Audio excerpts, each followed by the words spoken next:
Hello students, welcome back to my YouTube channel music वाले Guri sir.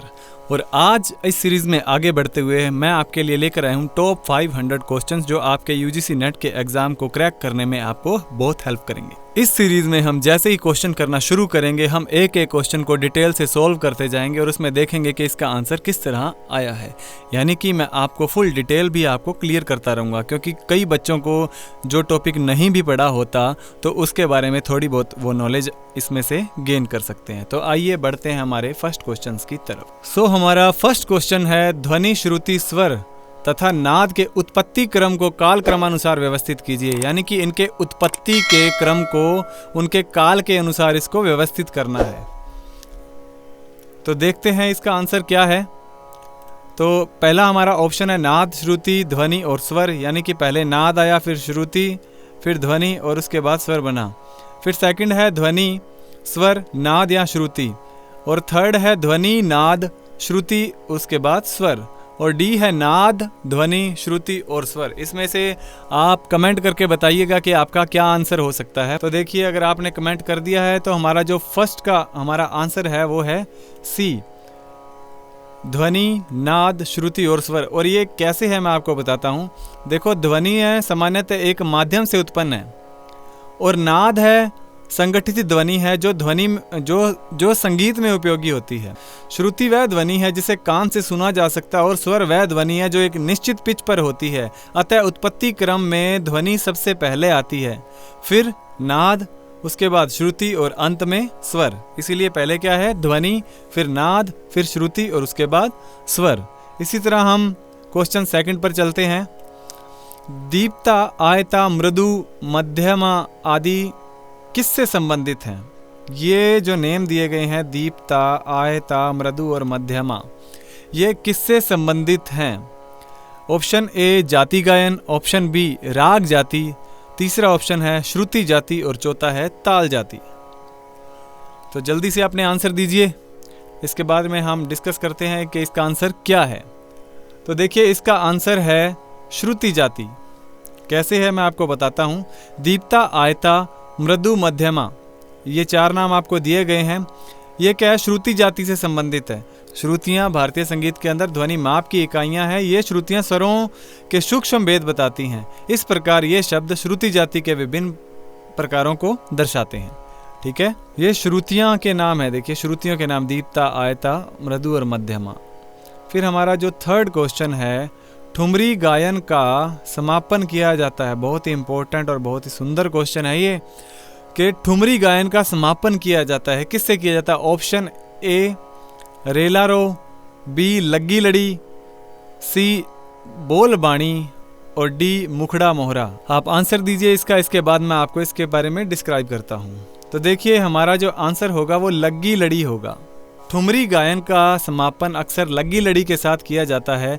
यह एक लयबद्ध और तीव्रता से भरपूर संगति होती है, जो ठुमरी की भावनात्मक गहराई को और अधिक प्रभावशाली बनाती है। अन्य विकल्प जैसे रेलारो और बोलबाणी ठुमरी में सामान्यतः उपयोग नहीं होते। ये हमें ध्यान में रखना है कि रेलारो और बोलबाणी तो ठुमरी में यूज़ होते ही नहीं हैं, और मुखड़ा मोहरा ठुमरी के आरंभिक अंश होते हैं, समापन नहीं। ये बात हमने ध्यान रखनी है। इसमें आपका देखिए सीधा से दो क्वेश्चन क्लियर हो रहे हैं ना, कि लग्गी लड़ी क्या है, ये अंतिम है, और मुखड़ा मोहरा जो इसका यानी कि ये स्टार्टिंग जो होती है, इसका आरंभिक अंश होता है मुखड़ा मोहरा। ये क्वेश्चन भी बन के आपके सामने आ सकता है। तो थर्ड का आंसर था बी। और हमारा जो फोर्थ क्वेश्चन है, देखिए, भिन्न को चुनिए। इसमें से अलग को चुनना है हमने। रविशंकर, सोनल मानसिंह, विलायत खां और निखिल बनर्जी। तो इसमें देखिए, हमारा जो आंसर होगा, हमारा सोनल मानसिंह होगा। कैसे होगा? सोनल मानसिंह भिन्न है क्योंकि वे एक प्रसिद्ध भारतीय नर्तकी हैं, नाम सोनल है। ठीक है, ध्यान रखिएगा। जबकि रविशंकर, विलायत खां और निखिल बनर्जी सभी प्रसिद्ध सितार वादक हैं। अब हमने इसके साथ में क्या हमें फ़ायदा हो रहा है कि सितार वादकों के नाम भी हमें मिल रहे हैं, रविशंकर, विलायत खां और निखिल बनर्जी। ठीक है, ये कौन से हैं? सितार वादक है। रविशंकर और विलायत खां सितार के महान उस्ताद थे और भारतीय शास्त्रीय संगीत में अपना योगदान के लिए जाने जाते हैं। ठीक है, हमने इनके बारे में तो क्लियर किया। और मैं आपको निखिल बनर्जी के बारे में भी बता देता हूँ। निखिल बनर्जी भी एक विख्यात सितार वादक हैं। तो चलते हैं हमारे 5th क्वेश्चन की तरफ। भरत द्वारा वर्णित रस के वर्णन में निम्नलिखित में से कौन सा रस सम्मिलित नहीं है? भरत द्वारा वर्णित मतलब जिसको भरत ने बताया हो वो इनमें से सम्मिलित नहीं है, रस में सम्मिलित नहीं है। कौन कौन सा है देखते हैं हम इसके ऑप्शन देख के। श्रृंगार, रौद्र, वात्सल्य और विभत्स। तो बताइए, नाट्य शास्त्र में देखिए भरत मुनि ने 9 रसों की जो है वो व्याख्या की है, उनका वर्णन किया है। तो इनमें से कौन सा रस उसमें उन्होंने शामिल नहीं किया, इसके बारे में आपको बताना है। तो हमारा आंसर देखिए इसमें वात्सल्य रस आएगा, ये उन्होंने उसमें शामिल नहीं किया। क्यों नहीं किया मैं आपको बताता हूँ। भरत मुनि ने जितने भी रसों के बारे में बताया है नाट्य शास्त्र के अंदर, वो 9 रसों का नाम मैं आपको बता देता हूँ कौन कौन से हैं। श्रृंगार, हास्य, करुणा, रौद्र, वीर, भयानक, विभत्स, अद्भुत और शांत रस। वात्सल्य रस है जो मातृभाव या पितृभाव से संबंधित है, बाद में साहित्यिक कार्यों में जोड़ा गया है। इसको बाद में साहित्यिक कार्यों में जोड़ा गया, लेकिन भरत मुनि के मूल नाट्य शास्त्र में इसका उल्लेख नहीं है। ये हमने ध्यान में रखना है कि मूल नाट्य शास्त्र में इसका उल्लेख नहीं है। इसी के साथ हम बढ़ते हैं हमारे 6th क्वेश्चन की तरफ। शोध परिकल्पना से अभिप्राय है। ऑप्शन ए है अनुक्रमणिका, ऑप्शन बी है शोध सार, ऑप्शन सी है दत्त संकलन और ऑप्शन डी है तर्क आश्रित अनुमान। तो देखिए इसका आंसर है तर्क आश्रित अनुमान। क्यों है इसके बारे में मैं आपको बताता हूँ। शोध परिकल्पना एक तर्क आश्रित अनुमान होता है जिसे वैज्ञानिक विधियों द्वारा जांचा जाता है। यह किसी समस्या का संभावित समाधान होता है जिसे परीक्षण और विश्लेषण के माध्यम से सत्यापित किया जाता है। अनुक्रमणिका शोध दस्तावेज की सामग्री सूची होती है। शोध सार शोध का संक्षिप्त विवरण होता है, यानी कि जो हम शोध करते हैं उसका संक्षिप्त विवरण होता है शोध सार। और दत्त संकलन डेटा संग्रहण की प्रक्रिया होती है। इन सभी का शोध परिकल्पना से सीधा संबंध नहीं है। तो आप समझ गए होंगे अनुक्रमणिका क्या है, शोध दस्तावेज की सामग्री हो गई, शोध सार है संक्षिप्त विवरण हो गया, और दत्त संकलन डेटा संग्रहण की जो एक विधि है, प्रक्रिया है। तो हमारा जो शोध परिकल्पना से हमारा अभिप्राय क्या रहा फिर, तर्क आश्रित अनुमान। तो बढ़ते हैं 7वें क्वेश्चन की तरफ। नीचे 2 कथन दिए गए हैं, एक अभिकथन ए के रूप में लिखित है तो दूसरा उसके कारण आर के रूप में लिखित है। देखिए अभिकथन और कारण दिए गए हैं, उसके अनुसार ही हमने हमारा आंसर देना है। कैसे देखते हैं चलिए। अभिकथन क्या कहता है इसमें, पहले से दिए गए किसी स्रोत का उद्धरण यदि अन्य किसी विद्वान ने अपने अध्ययन में दिया है तो वह द्वितीयक स्रोत कहलाता है। तो हमारा ये अभिकथन है और इसका कारण बता रहा है, शोध में स्रोत का सीधा प्रयोग मौलिक कहा जाता है। शोध में स्रोत का सीधा प्रयोग मौलिक कहा जाता है। अब देखिए आगे, उपरोक्त कथन के आलोक में नीचे दिए गए विकल्पों में से सबसे उपयुक्त, अब इसमें देखिए हाईलाइट किया है कि सबसे उपयुक्त उत्तर का चयन करना है हमने इसमें। तो देखते हैं क्या क्या ऑप्शन दिए इन्होंने। ए और आर दोनों सत्य हैं और आर ए की सही व्याख्या है। बी कथन कहता है कि ए और आर दोनों सत्य हैं परंतु आर ए की सही व्याख्या नहीं है। सी कथन है हमारा ए सत्य है परंतु आर असत्य है, और डी कथन है ए असत्य है परंतु आर सत्य है। तो चलिए आप इसका आंसर दीजिए, फिर देखते हैं कि आपका आंसर कितना सटीक जाता है, कितना सही होता है। आप आंसर दीजिए कमेंट बॉक्स में। देखिए अगर आप वीडियो देख रहे हैं और कमेंट नहीं कर रहे तो ये बहुत गलत बात है आपके लिए, क्योंकि इससे आपकी तैयारी का आपको जो लेवल है वो जांच में आ जाएगा कि आप उत्तर सही दे भी रहे हैं नहीं दे रहे। तो आंसर ज़रूर कीजिएगा और साथ ही साथ अपने आंसर्स का मिलान करते रहिएगा। तो इसका जो हमारा 7th का जो हमारा आंसर होगा वो होगा ए, यानी कि ए और आर दोनों सत्य हैं और आर ए की सही व्याख्या है। और कैसे है मैं बताता हूँ आपको। देखिए द्वितीयक स्रोत वह होता है जिसमें किसी विद्वान द्वारा अपने अध्ययन में पहले से प्रकाशित सामग्री का संदर्भ दिया जाता है। मतलब जो पहले से प्रकाशित सामग्री है उसका संदर्भ दिया जाता है उसमें। यह अभिकथन सत्य है। कारण यह है कि शोध में मौलिक स्रोत का सीधा प्रयोग प्राथमिक स्रोत कहलाता है। इस प्रकार दोनों कथन आर और ए सही हुए। ठीक है, तो आगे बढ़ते हैं। अगर कोई कन्फ्यूज़न हो तो आप कमेंट बॉक्स में अपना कन्फ्यूज़न राइट कीजिएगा, मैं आपका आंसर ज़रूर दूंगा। तो बढ़ते हैं हमारे 8th क्वेश्चन की तरफ। कठपायदी है, अब इसको कटप्पा मत पढ़ना, कठपायदी। तो कठपायदी क्या है? मेलों के नाम व संख्या जानने का सिद्धांत, ताल के 10 प्राण, मेल राग वर्गीकरण या मूर्छना निर्माण विधि। तो अपना आंसर आप कमेंट बॉक्स में राइट कीजिए और हम देखते हैं इसका आंसर क्या है। कठपायदी है मेलों के नाम व संख्या जानने का सिद्धांत। कैसे है, चलिए पढ़ते हैं इसके बारे में। कठपायदी एक प्राचीन भारतीय विधि है। ये देखिए, एक प्राचीन भारतीय विधि है जिसका उपयोग मेलों के नाम और संख्या जानने के लिए किया जाता है। यह एक संख्यात्मक प्रणाली है जो संस्कृत अक्षरों को संख्याओं में परिवर्तित करती है।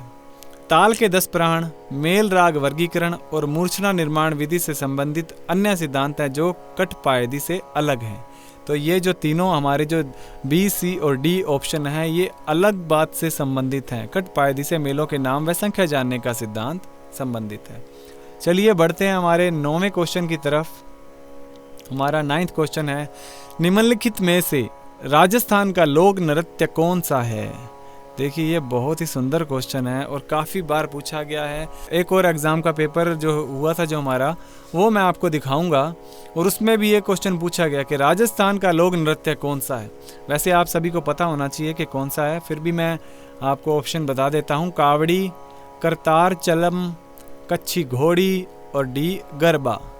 तो आइए देखते हैं हमारा आंसर होगा। देखिए, बिना टाइम वेस्ट किए मैं आपको इसका आंसर बता देता हूँ। इसका आंसर है कच्छी घोड़ी। इसका आंसर कच्छी घोड़ी रहेगा और राजस्थान का लोक नृत्य कच्छी घोड़ी है। यह नृत्य राजस्थान के शेखावाटी क्षेत्र में बहुत लोकप्रिय है। कौन से क्षेत्र में है ये? शेखावाटी का लोक नृत्य है ये। इसे पारंपरिक राजस्थानी वेशभूषा में पुरुषों द्वारा किया जाता है। ये बात आप ध्यान रखिएगा कि पुरुषों द्वारा किया जाने वाला नृत्य है कच्छी घोड़ी, जो काठ की नकली घोड़ी पर सवार होते हैं। अन्य विकल्प देखिए, जो कावड़ी है वो है तमिलनाडु का, और करतार चलम दक्षिण भारत से संबंधित है ये भी, और गरबा गुजरात से संबंधित है। इसलिए राजस्थान का कौन सा हुआ? कच्छी घोड़ी। नेक्स्ट क्वेश्चन की तरफ बढ़ते हैं। आलंबन तथा उद्दीपन किसके भेद हैं? बहुत ही सुंदर क्वेश्चन है ये। देखिए, आलंबन और उद्दीपन किसके भेद हैं? आप आंसर देखिए, इसमें से पढ़िए ऑप्शन और आंसर दीजिए अपना। क्या है आपका? विभाव के, अनुकरण के, संचारी भाव के या फिर व्यभिचारी भाव के। तो हमारा आंसर जो होगा, इसका आंसर होगा विभाव के। कैसे होगा ये देखते हैं हम। आलंबन और उद्दीपन विभाव के भेद हैं। आलंबन विभाव उस व्यक्ति या वस्तु को कहते हैं जो भाव को उत्पन्न करती है, जबकि उद्दीपन विभाव वह होता है जो भाव को उत्तेजित या प्रेरित करता है। विभाव के ये भेद नाट्य शास्त्र में महत्वपूर्ण भूमिका निभाते हैं। अन्य विकल्प जैसे अनुरणन, संचारी भाव और व्यभिचारी भाव विभाव के भेद नहीं हैं। तो आपको ये इतना क्लियर हो गया होगा। तो बढ़ते हैं हमारे नेक्स्ट क्वेश्चन की तरफ, जो कि है 11th क्वेश्चन। भवैया कहाँ का लोकगीत है? भवैया कहाँ का लोकगीत है? जल्दी से आंसर दीजिए। हमारा जो ऑप्शन ए है राजस्थान, बी बंगाल, सी पंजाब, डी उत्तर प्रदेश। दोबारा से मैं रिपीट करता हूँ। भवैया जो लोकगीत है वो कहाँ का है? तो राजस्थान का तो देखिए नहीं है ये, ना ही है पंजाब का है। हमारे जो ऑप्शन रह गए बंगाल या यूपी से रह गए, तो इसमें से भी ये बंगाल का है। देखिए, भवैया बंगाल का लोकगीत है। यह पश्चिम बंगाल और असम के कुछ हिस्सों में लोकप्रिय है। अब ये भी आपके लिए याद रखने लायक अच्छी बात है कि यह पश्चिम बंगाल में लोकप्रिय है और इसका मुख्य विषय ग्रामीण जीवन और प्रेम कहानियाँ होती हैं। राजस्थान, पंजाब और उत्तर प्रदेश में अपने विशिष्ट लोकगीत हैं। जैसे मैंने बताया था, अभी हमने राजस्थान का पढ़ा कच्छी घोड़ी, और भी काफ़ी हैं, घूमर वगैरह। और जो पंजाब का हो गया भांगड़ा गिद्धा, ये हो गया है ना। उत्तर प्रदेश का जो गीत है वो कजरी है। तो हमारा जो आंसर के ये आएगा बंगाल का। नेक्स्ट क्वेश्चन की तरफ बढ़ते हैं हम। हमारा 12वां क्वेश्चन, 12th क्वेश्चन है हमारा, किस ग्रंथ में श्रुति के संबंध में किस ग्रंथ में श्रुति के संबंध में श्रवणाच्छुत्यो मता कहा गया है? तो देखिए किस ग्रंथ में कहा गया है, संगीत चूड़ामणि, संगीत सारामृत, संगीत मकरंद या संगीत रत्नाकर। अब आपका आंसर बिल्कुल सटीक होना चाहिए क्योंकि ये 2 से 3 जो एग्ज़ाम हैं उनमें आ चुका ये क्वेश्चन है। फिर भी अगर नहीं आता तो हम इसके बारे में देखते हैं। देखिए ये है संगीत रत्नाकर में। संगीत रत्नाकर में श्रुति के संबंध में कहा गया है। ये किसके संबंध में कहा गया? श्रुति के। और हमने हमारे जो एक टॉपिक था श्रुति का हमने जो किया उसके अंदर मैंने आपको ये रिपीट भी करवाया था और मैंने बताया भी था ये बहुत इम्पोर्टेंट है। देखिए क्वेश्चन आ चुका है पहले ही एग्ज़ाम में और दोबारा भी आ सकता है, कोई बड़ी बात नहीं है। श्रुति के संबंध में कहा गया है। देखिए यह ग्रंथ 13वीं शताब्दी में शारंगदेव द्वारा लिखा गया था। यह संगीत रत्नाकर किसने लिखा था? शारंगदेव ने। इसमें श्रुति स्वर और संगीत से संबंधित गहन विवरण है। अन्य ग्रंथ जैसे देखिए संगीत चूड़ामणि, संगीत सारामृत और संगीत मकरंद भी महत्वपूर्ण है, लेकिन ये जो हमारे से टर्म पूछी गई है सिर्फ संगीत रत्नाकर में ही पाया जाता है। अब नेक्स्ट देखते हैं हमारा 13th क्वेश्चन है, तिरोभाव का अर्थ है। ये तो सभी को पता होता है वैसे तिरोभाव क्या होता है, बट नहीं पता फिर भी मैं क्लियर कर देता हूँ। ऑप्शन बता देता हूँ। ऑप्शन ए है मूल राग में वादी स्वर बदल देना, बी है मूल राग को कुछ समय के लिए छिपा देना, सी है मूल राग के संवादी स्वर को बदल देना, डी है मूल राग में संवादी स्वर लगा देना। तो हमारा आंसर बताइए इसका क्या होगा? इसका आंसर आप दीजिए कमेंट बॉक्स में और फिर मैं आपको बताता हूँ।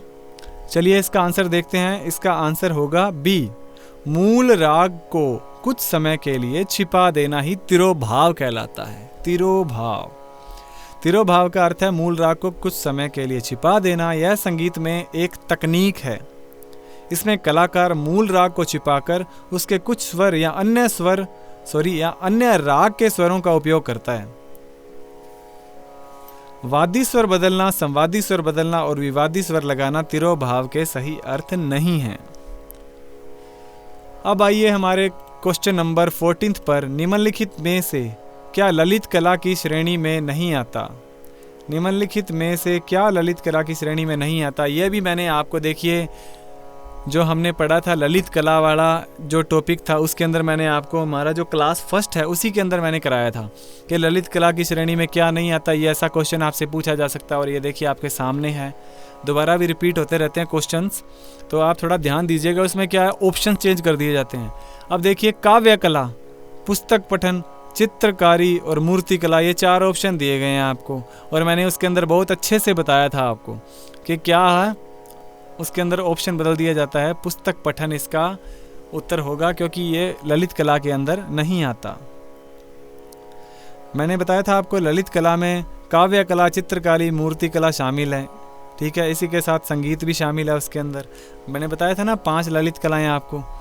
तो अगर आपने नहीं देखा तो मैं आपको बिल्कुल ये सजेस्ट करूंगा कि आप वो वीडियो देखिए, क्योंकि जितना हम डिटेल से स्टडी पढ़ेंगे ना, जितना हम डिटेल से उसको स्टडी करेंगे, हमारे क्वेश्चंस गलत होने के चांसेस बहुत कम हो जाते हैं। तो आइए आगे बढ़ते हैं। शुद्धिकरण का सिद्धांत किसने दिया है? शुद्धिकरण का सिद्धांत देखिए, ए प्लेटो, बी बामगार्डन, सी कांट या डी अरस्तु। बताइए किसने दिया है शुद्धिकरण का सिद्धांत? तो बिल्कुल पजल होने की बात नहीं है, शुद्धिकरण का सिद्धांत दिया है अरस्तु ने। देखिए इसको इंग्लिश में कहते हैं कैथेरसिस, कैथेरसिस कहा जाता है। अरस्तु ने अपनी बुक है पोएटिक्स में यह सिद्धांत प्रस्तुत किया था।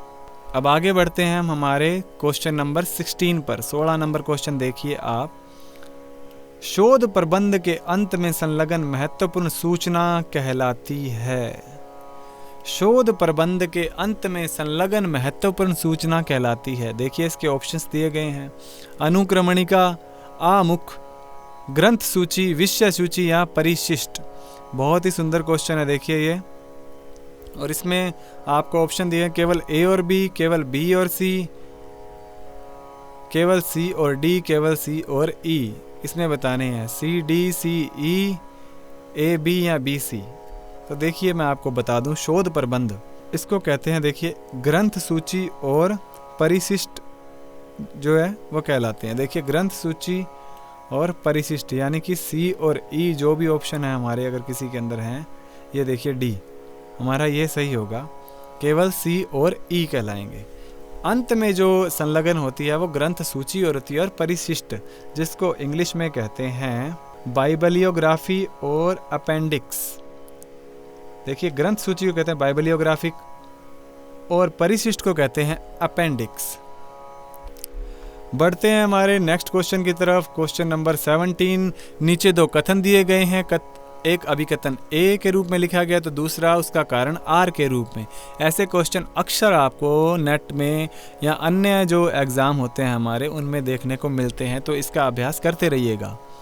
देखिए अभिकथन ए क्या कहता है, संकल्पनात्मक शोध वह है जिससे नवीन संकल्पनाओं को विकसित करने के लिए दार्शनिकों द्वारा प्रयोग किए जाने वाले कुछ अमूर्त विचार या सिद्धांत संबंध होते हैं।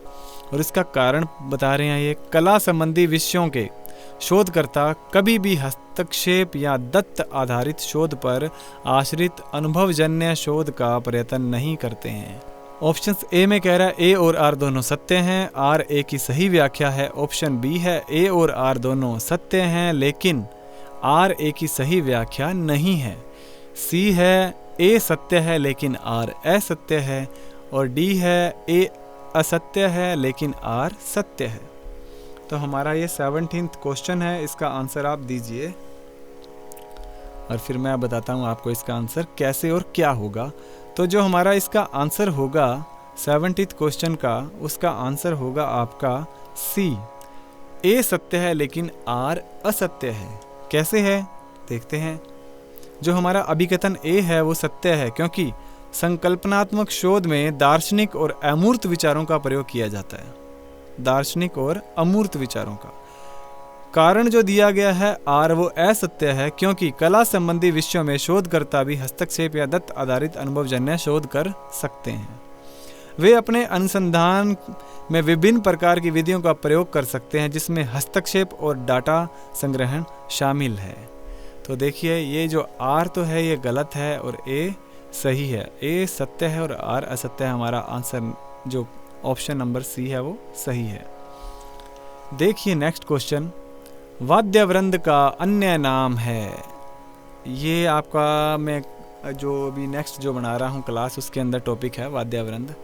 तो अगर इसका ये आपका टॉपिक क्लियर नहीं है तो नेक्स्ट जो हमारी आने वाली क्लासेस हैं उसके अंदर मैं आपको ये टॉपिक क्लियर करवा दूंगा। तो वाद्यवृंद का अन्य नाम है राग कदम्बम, ग्रंथिका, कुतप या शोभनिक। आंसर देखिए, दोबारा से इसको पढ़िए। वाद्यवृंद का अन्य नाम पूछा गया है, दूसरा नाम क्या है? राग कदम्बम, ग्रंथिका, कुतप या शोभनिक। तो देखिए इसका नाम है कुतप। वाद्यवृंद का दूसरा नाम कुतप है। ये थ्योरी में साफ साफ लाइन लिखी हुई मिलेगी आपको। वाद्यवृंद का अन्य नाम कुतप है। कुतप एक प्राचीन भारतीय वाद्यवृंद है जिसका उपयोग विभिन्न संगीत समारोहों और उत्सवों में किया जाता है। यह एक संगीत समूह होता है जिसमें विभिन्न प्रकार के वाद्य यंत्र शामिल होते हैं। राग, कदम्बम, ग्रंथिका और शोभनिक अन्य संगीतिक संदर्भ हो सकते हैं लेकिन वाद्यवृंद का पर्यायवाची ये नहीं है। क्वेश्चन नंबर 19 देखिए। लोक वाद्यों में तंत्री वाद्य का प्रकार है। लोक वाद्यों में तंत्री वाद्य है मतलब तार वाला जो वाद्य है वो बताना है। ऑप्शन ए तिरुचिन्नम, ऑप्शन बी एकालम, सी उडुक्कई, डी है नंदुनी। तो आप इसमें से अपना आंसर बताइए, आंसर चूज कर लीजिए, फिर मैं आपको आपका आंसर बताता हूँ। हमारा क्वेश्चन नंबर ये है 19। तो देखिए इसका जो तंत्री वाद्य है ना वो नंदुनी है। थोड़ा सा बता देता हूँ इसके बारे में मैं। जो लोक वाद्य हैं ये सभी लोक वाद्यों के नाम लिखे गए हैं। इसमें क्या है, तंत्री वाद्य का नाम जो प्रकार है वो नंदुनी है। यह एक तार वाला वाद्य यंत्र है जो लोक संगीत में उपयोग होता है, जबकि तिरुचिन्नम, एकालम और उडुक्कई अन्य लोक वाद्य हैं लेकिन ये तंत्री वाद्य के प्रकार नहीं हैं। तो हमारा जो सही आंसर होगा वो होगा डी। आइए नेक्स्ट क्वेश्चन 20 नंबर, पंचदश गमक है। पंचदश गमक आपका जो ऑप्शंस हैं त्रिपुष्ट, मूर्छना, त्रिप और धातु।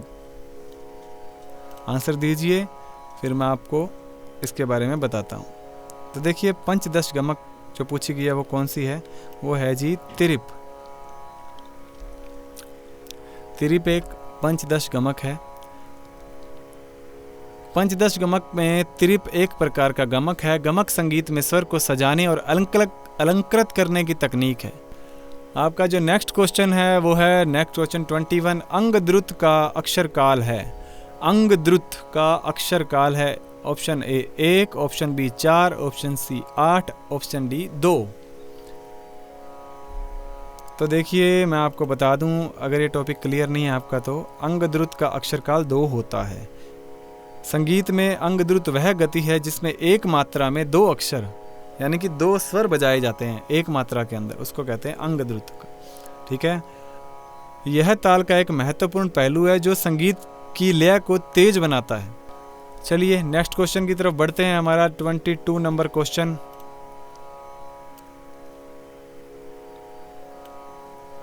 पखावज की ताल है। पखावज की ताल बतानी है इसमें से आपने। दीपचंदी, सूलताल, आड़ा चौताल और धमार। बड़ा ही सुंदर क्वेश्चन है ये, ताल के बारे में क्वेश्चन आया है जो। इसमें विकल्प दिए गए हैं केवल एक ए और बी, केवल सी और डी, केवल बी और डी, केवल डी और ए। तो मैं आपको क्लियर करता हूँ, यहाँ पर हमारा जो आंसर बन रहा है वो है केवल बी और डी, यानी कि सूलताल और धमार ये क्या हैं, पखावज की ताल है। कैसे क्लियर कर देते हैं आपको। पखावज की तालें सूलताल और धमार है। सूलताल 10 मात्राओं की ताल होती है। देखिए यहाँ पर आपको ये क्लियर हो रहा है कि सूलताल कितने मात्राओं की ताल है, 10 मात्राओं की, और धमार 14 मात्राओं की ताल है। ये दोनों तालें पखावज के साथ अक्सर बजाई जाती हैं और भारतीय शास्त्रीय संगीत में महत्वपूर्ण भूमिका निभाती हैं। जबकि दीपचंदी और आड़ा चौताल भी तालें हैं, लेकिन ये पखावज की समान तालें नहीं हैं। इनको क्या किया जाता है, यहाँ तो तबला या ढोलक पर इनको बजाया जाता है। हमारा नेक्स्ट क्वेश्चन है 23, 7 मात्रा की ताल है। ये तो सभी को पता होगा।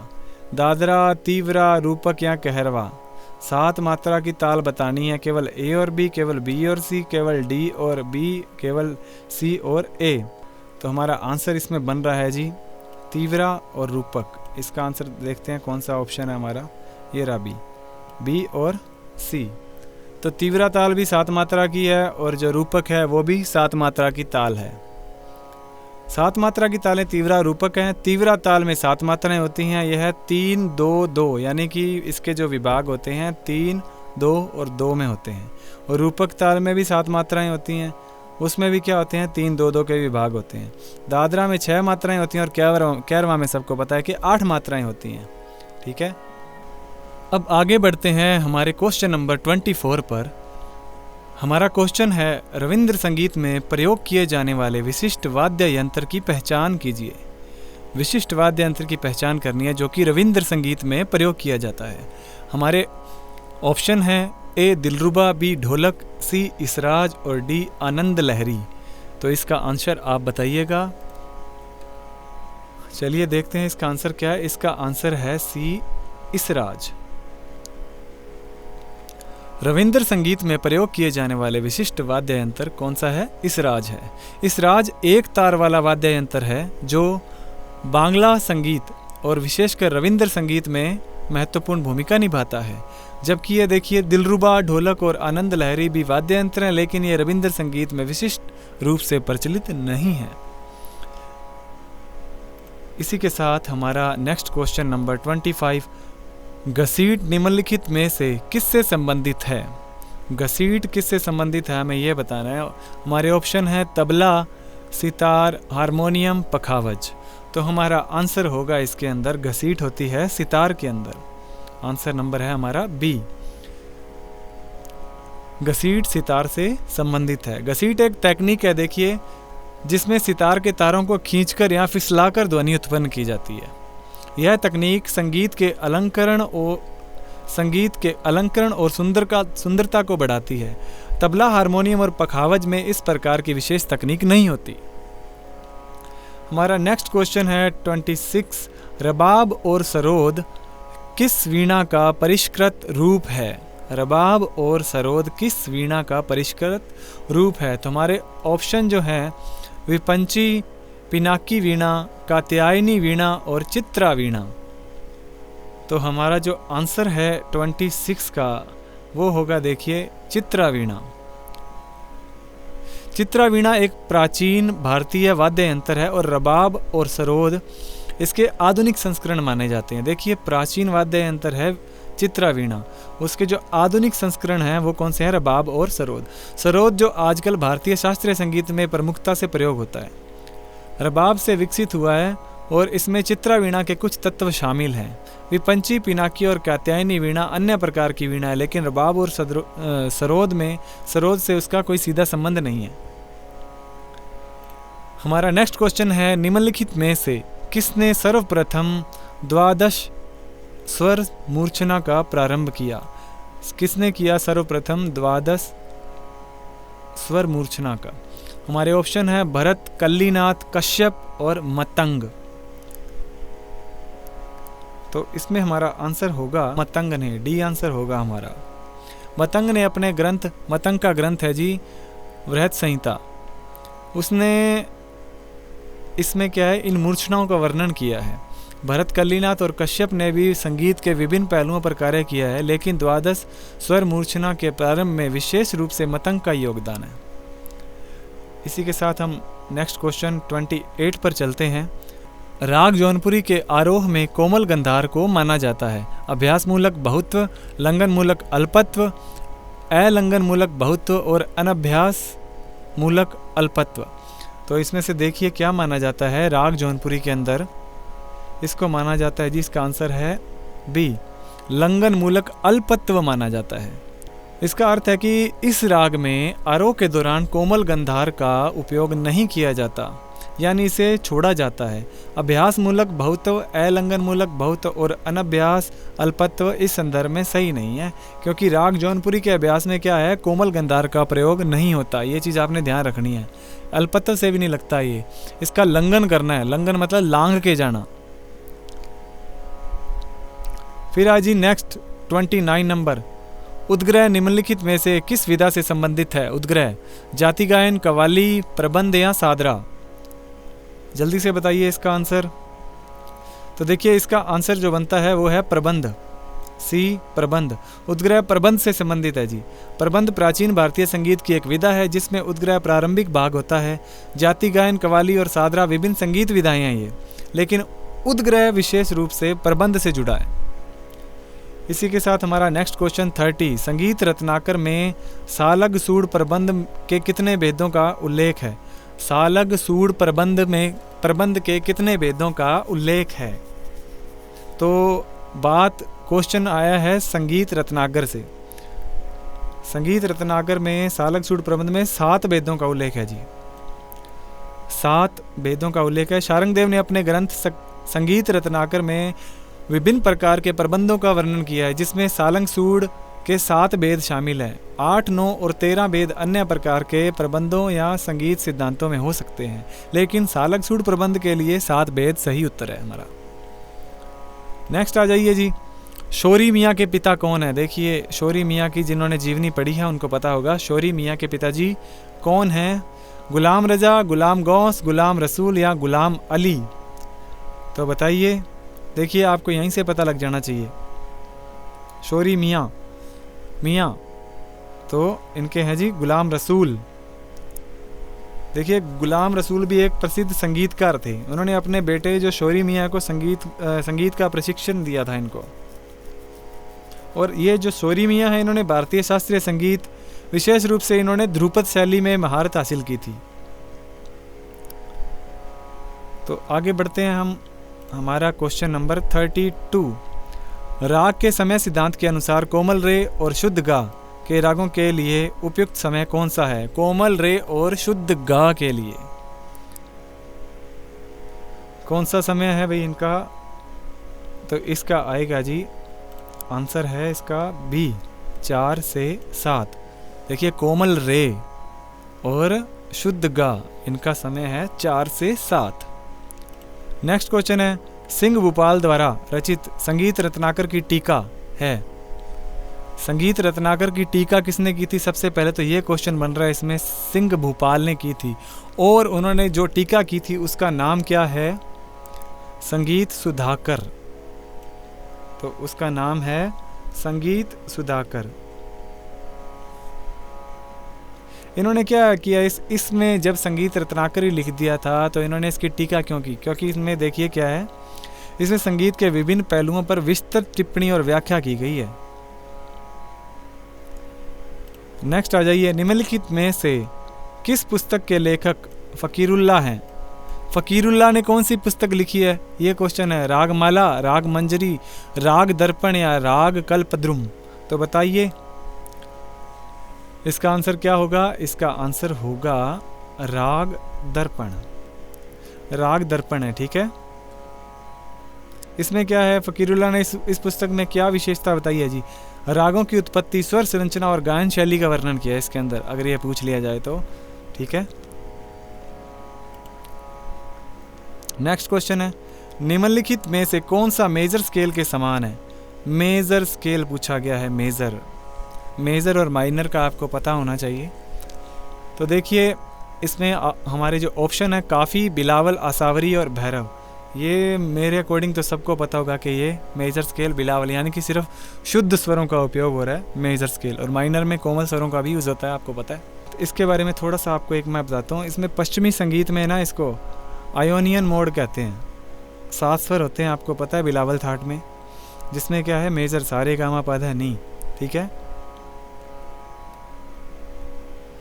अब आते हैं, हमारा नेक्स्ट क्वेश्चन है, ध्रुव गीतियों का प्रयोग निम्नलिखित में से किस में किया जाता था? ध्रुव गीतियों का प्रयोग, अब इसमें बताना है हमने कि ध्रुव गीतियों का प्रयोग निम्नलिखित में से किस में किया जाता था?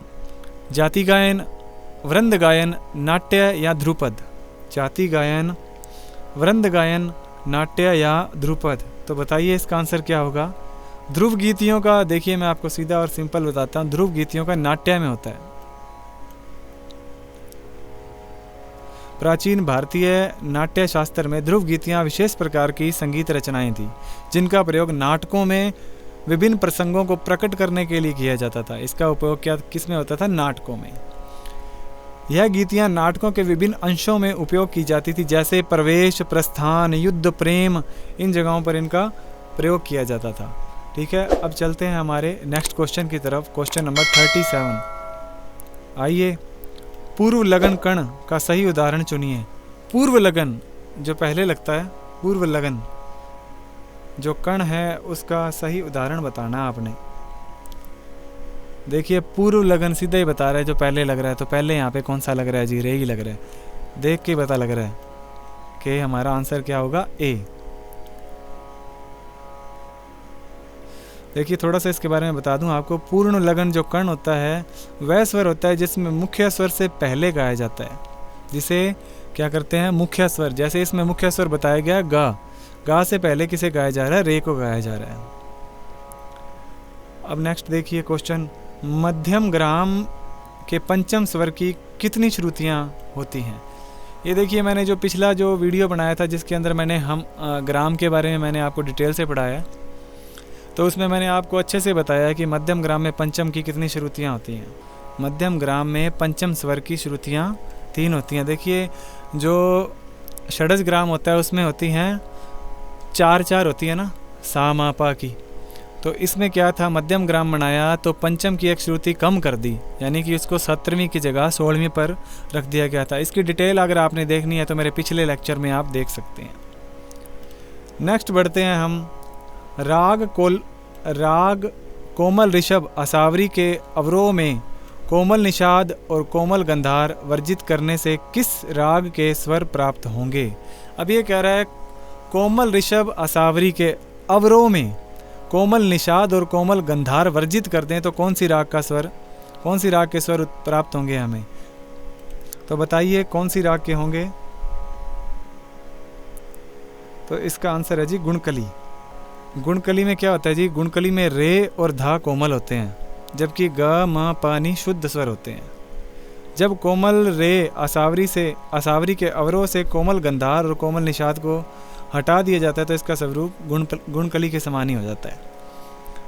बढ़ते हैं नेक्स्ट क्वेश्चन की तरफ। 41, निम्नलिखित में से प्रबंध का अंग कौन सा नहीं है? प्रबंध का अंग का पद, स्वर, ध्रुव और विरुद्ध, इनमें से बताना है आपने कौन सा नहीं है। तो इसमें से ध्रुव नहीं है जी। अब आ जाइए क्वेश्चन नंबर 42 के ऊपर। ठुमरी में प्रयोग होने वाली ताल है। बहुत अच्छा क्वेश्चन है, ये इम्पोर्टेंट क्वेश्चन भी है।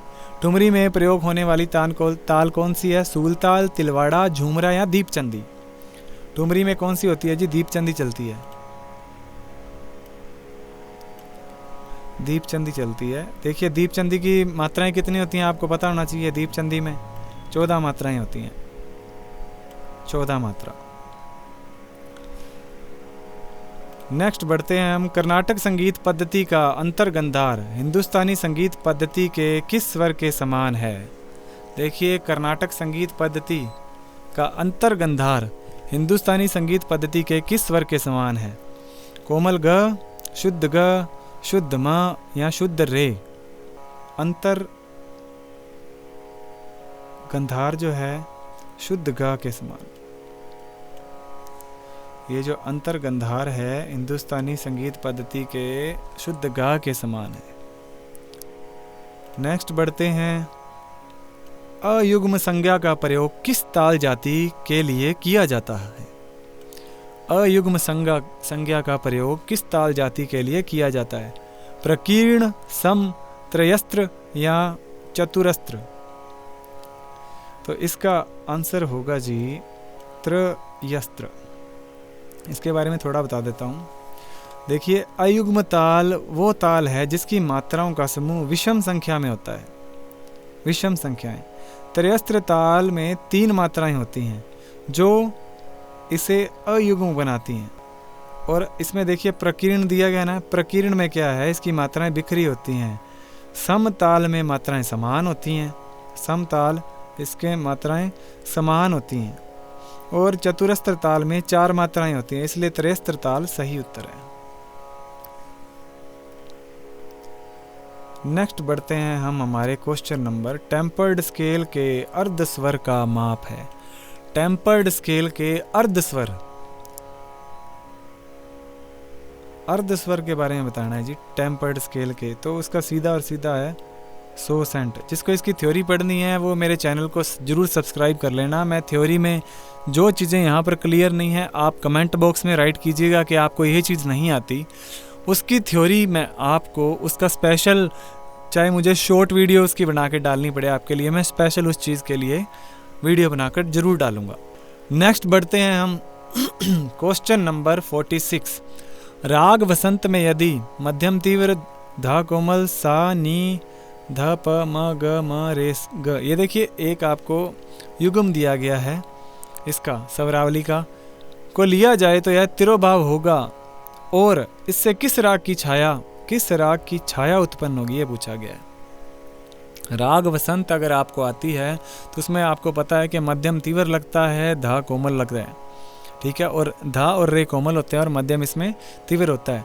तो इसमें अगर ये हम स्वरावली को लें तो तिरोभाव हो जाएगा और किस राग की छाया पड़ेगी, हमें ये बताना है इसके अंदर।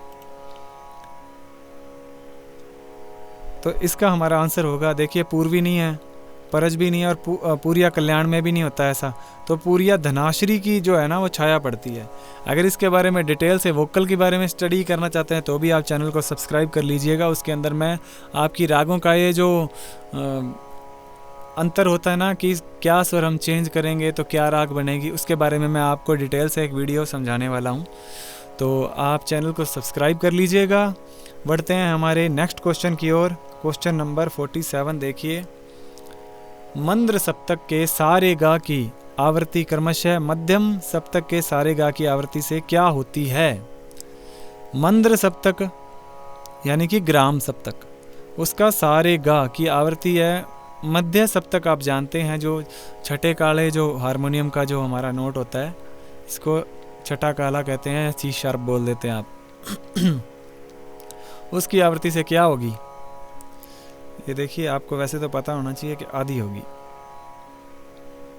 मंदर सप्तक की। क्या होगी, आधी होगी, क्योंकि वो ग्राम मतलब बेस में आ जाते हैं ना वो नोट्स। तो नेक्स्ट बढ़ते हैं हम, और इसके बारे में आपको अगर पढ़ना है ना कि सा की कंपन संख्या कितनी है, तो वो भी मैंने पिछले लेक्चर के अंदर सारा समझाया है। सारे गामा पधनी सभी स्वरों का बताया कि उनकी जो है कंपन संख्या कितनी होती है। नेक्स्ट आते हैं, अहोबल का शुद्ध सप्तक वर्तमान में किस थाट के समान है। अहोबल का शुद्ध सप्तक किस थाट के समान है, बिलावल, खमाज, काफी या कल्याण।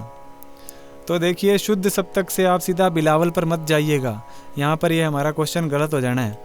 तो अहोबल का जो शुद्ध सप्तक है वो काफी के समान है। अहोबल ने अपने ग्रंथ है, अहोबल का ग्रंथ है जी संगीत परिजात में शुद्ध सप्तक का वर्णन किया जो काफी थाट से मेल खाता है। देखिए, काफी थाट में रे और धा कोमल होते हैं जबकि बाकी स्वर शुद्ध होते हैं, और अहोबल का जो शुद्ध सप्तक है इसी स्वर रचना का पालन करता है। नेक्स्ट क्वेश्चन, क्वेश्चन नंबर 49, निम्नलिखित में से भिन्न को चुनिए। कृष्ण राव, शंकर पंडित, भीमसेन जोशी, बड़े गुलाम अली खां, मुश्ताक अली खां। तो आपने इसमें भिन्न को चुनना है, मतलब जो डिफरेंट है इसमें उसको चुनना है आपने। तो इसमें डिफरेंट देखिए, मुश्ताक अली है, कैसे है मैं आपको बताता हूँ। देखिए, मुश्ताक अली गायक नहीं है, जबकि कृष्ण राव, शंकर पंडित ये भी गायक हैं। भीमसेन जोशी है, गायक हैं। बड़े गुलाम अली खां वो भी गायक हैं, लेकिन ये गायक नहीं है। मुश्ताक अली किस में है, तो फिर ये इन्होंने किया क्या है, तो किस में ये पारंगत हैं, ये हैं सितार वादन है, इनका है सितार वादक, ठीक है, ये सितार बजाते हैं, इसलिए ये इनसे अलग हैं। इस राज से मिलता जुलता वाद्य है, इस राज से मिलता जुलता वाद्य कौन सा है, सितार, दिलरुबा, स्वर मंडल या दारबुका। ये कुछ नाम आपको नए नए सुनने को मिलेंगे, इसमें तो कंफ्यूज नहीं होना है। कई बार ऐसा होता है इस राज से मिलता है, नया सा नाम है, हम इस पे टिक कर दें, नहीं। तो इस राज से मिलता जुलता कौन सा है जी, दिलरुबा। अब ये कैसे है, इस राज और दिलरुबा दोनों ही वायलिन परिवार के वाद्य यंत्र हैं, ठीक है, ये याद आपने रखना है कि वायलिन जो परिवार है उसके वाद्य यंत्र हैं ये। अब आते हैं नेक्स्ट क्वेश्चन, क्वेश्चन नंबर 51, मध्यम ग्राम में 9 श्रुति वाला षडज मध्यम भाव संवाद निम्नलिखित में से किन स्वरों में स्थापित होता है। 9 श्रुति वाला, देखिए, अगर जिन्होंने ये पढ़ा है ना कि कौन सी श्रुति कितने पे होती है, अगर आप ये नहीं जानते तो मैं फिर से कह रहा हूँ, मेरी प्रीवियस जो लेसन मैंने आप डाला है, जो पिछला लेक्चर है लेसन नंबर 2 करके, उसके अंदर आप देखिएगा, लेक्चर 2 के अंदर मैंने ग्राम के बारे में बताया है, तो उसमें आपको ये क्लियर हो जाएगा। तो इसका आंसर देखते हैं हम, बताइए किसी को पता है तो देखिए इसका आंसर होगा, इसने कहा कि मध्यम ग्राम में 9 श्रुति वाला षडज मध्यम भाव, तो ये किस में आएगा, रे और पा में आएगा। ये कैसे आएगा, इसको डिटेल से देखना है तो आप थोड़ा सा लेक्चर देख लेना, बट फिर भी मैं आपको थोड़ा सा बता देता हूँ। मध्यम ग्राम में 9 श्रुतियों का अंतराल रे और पा के बीच में होता है, 9 श्रुतियों का अंतराल, ठीक है ना, इसलिए हमारा आंसर ये होगा। अब आते हैं जी कल्याण थाट जन्य 2 मध्यम युक्त रागों में कोमल निषाद का प्रयोग मुख्यतः कहाँ किया जाता है। कल्याण थाट जन्य 2 मध्यम युक्त रागों में, आरोह में, अवरोह में, आरोह अवरोह दोनों में, केवल मंद्र सप्तक में। देखिए, बहुत ही अच्छा क्वेश्चन पुट किया गया है आपसे ये। तो इसका आंसर देखिए, अवरोह में होता है ये, कोमल निषाद का प्रयोग मुख्यतः अवरोह में, कल्याण थाट जन्य 2 मध्यम युक्त रागों। कैसे होता है ये बताता हूँ आपको। 2 मध्यम युक्त रागों में, जैसे यमन कल्याण हो गया, हेम कल्याण में कोमल निषाद का प्रयोग अवरोह में होता है ताकि राग की रचना में मधुरता और विशिष्टता बनी रहे। आरोह में शुद्ध स्वर का प्रयोग होता है, ठीक है, और अवरोह में किसका होता है, कोमल का। नेक्स्ट बढ़ते हैं हमारे क्वेश्चन नंबर 53 के ऊपर। संगीत रत्नाकर के किस अध्याय में वृंदावन की चर्चा की गई है? अब देखिए वृंदावन की चर्चा किस अध्याय में की गई है? तो हमारे जो ऑप्शन है वो है प्रबंधाध्याय, प्रकीर्णाध्याय, वाद्याध्याय और राग विवेकाध्याय। अगर किसी ने इसके बारे में डिटेल से पढ़ा है तो बड़े आराम से आंसर दे सकता है, बट इसका आंसर जो होगा प्रकीर्णाध्याय। संगीत रत्नाकर के प्रकीर्णाध्याय में वृंदावन की चर्चा की गई है। संगीत रत्नाकर एक महत्वपूर्ण ग्रंथ है जिसमें विभिन्न संगीत विषयों पर विस्तार से चर्चा की गई है। प्रकीर्णाध्याय में विभिन्न विषयों, नृत्य और वृंदावन के बारे में जानकारी दी गई है। नेक्स्ट क्वेश्चन है हमारा 54। निम्नलिखित में से किस राग में विकृत स्वरों की अधिकतम संख्या है? विकृत स्वरों की संख्या किसमें ज़्यादा है? रामकली, जयजयवंती, खमाज और दुर्गा। तो देखिए मैं आपको बता दूं, जयजयवंती में तो बिल्कुल नहीं होती विकृत स्वरों की संख्या ज़्यादा, ना ही दुर्गा में हो। तो आंसर होगा रामकली या खमाज में से। तो हमारा आंसर है रामकली। राग रामकली में क्या है कि कोमल रे और कोमल धा और शुद्ध निषाद का प्रयोग होता है। इससे इस राग में विकृत स्वरों की संख्या कितनी होगी? 3 होगी।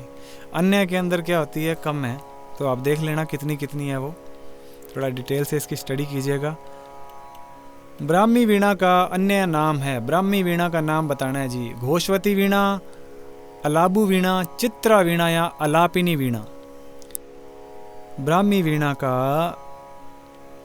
अन्य नाम बताना है, तो इसका आंसर होगा जी घोषवती वीणा। ब्राह्मी वीणा का अन्य नाम घोषवती वीणा है। देखिए ब्राह्मी वीणा और घोषवती वीणा दोनों का उल्लेख क्या है? प्राचीन संगीत साहित्य में मिलता है और दोनों नाम एक ही वाद्य यंत्र को संदर्भित करते हैं, इसलिए ये इसका दूसरा नाम हो गया। सेकंड है जी इसका नेक्स्ट क्वेश्चन देखिए। सुर सिंगार की रचना किसके द्वारा हुई?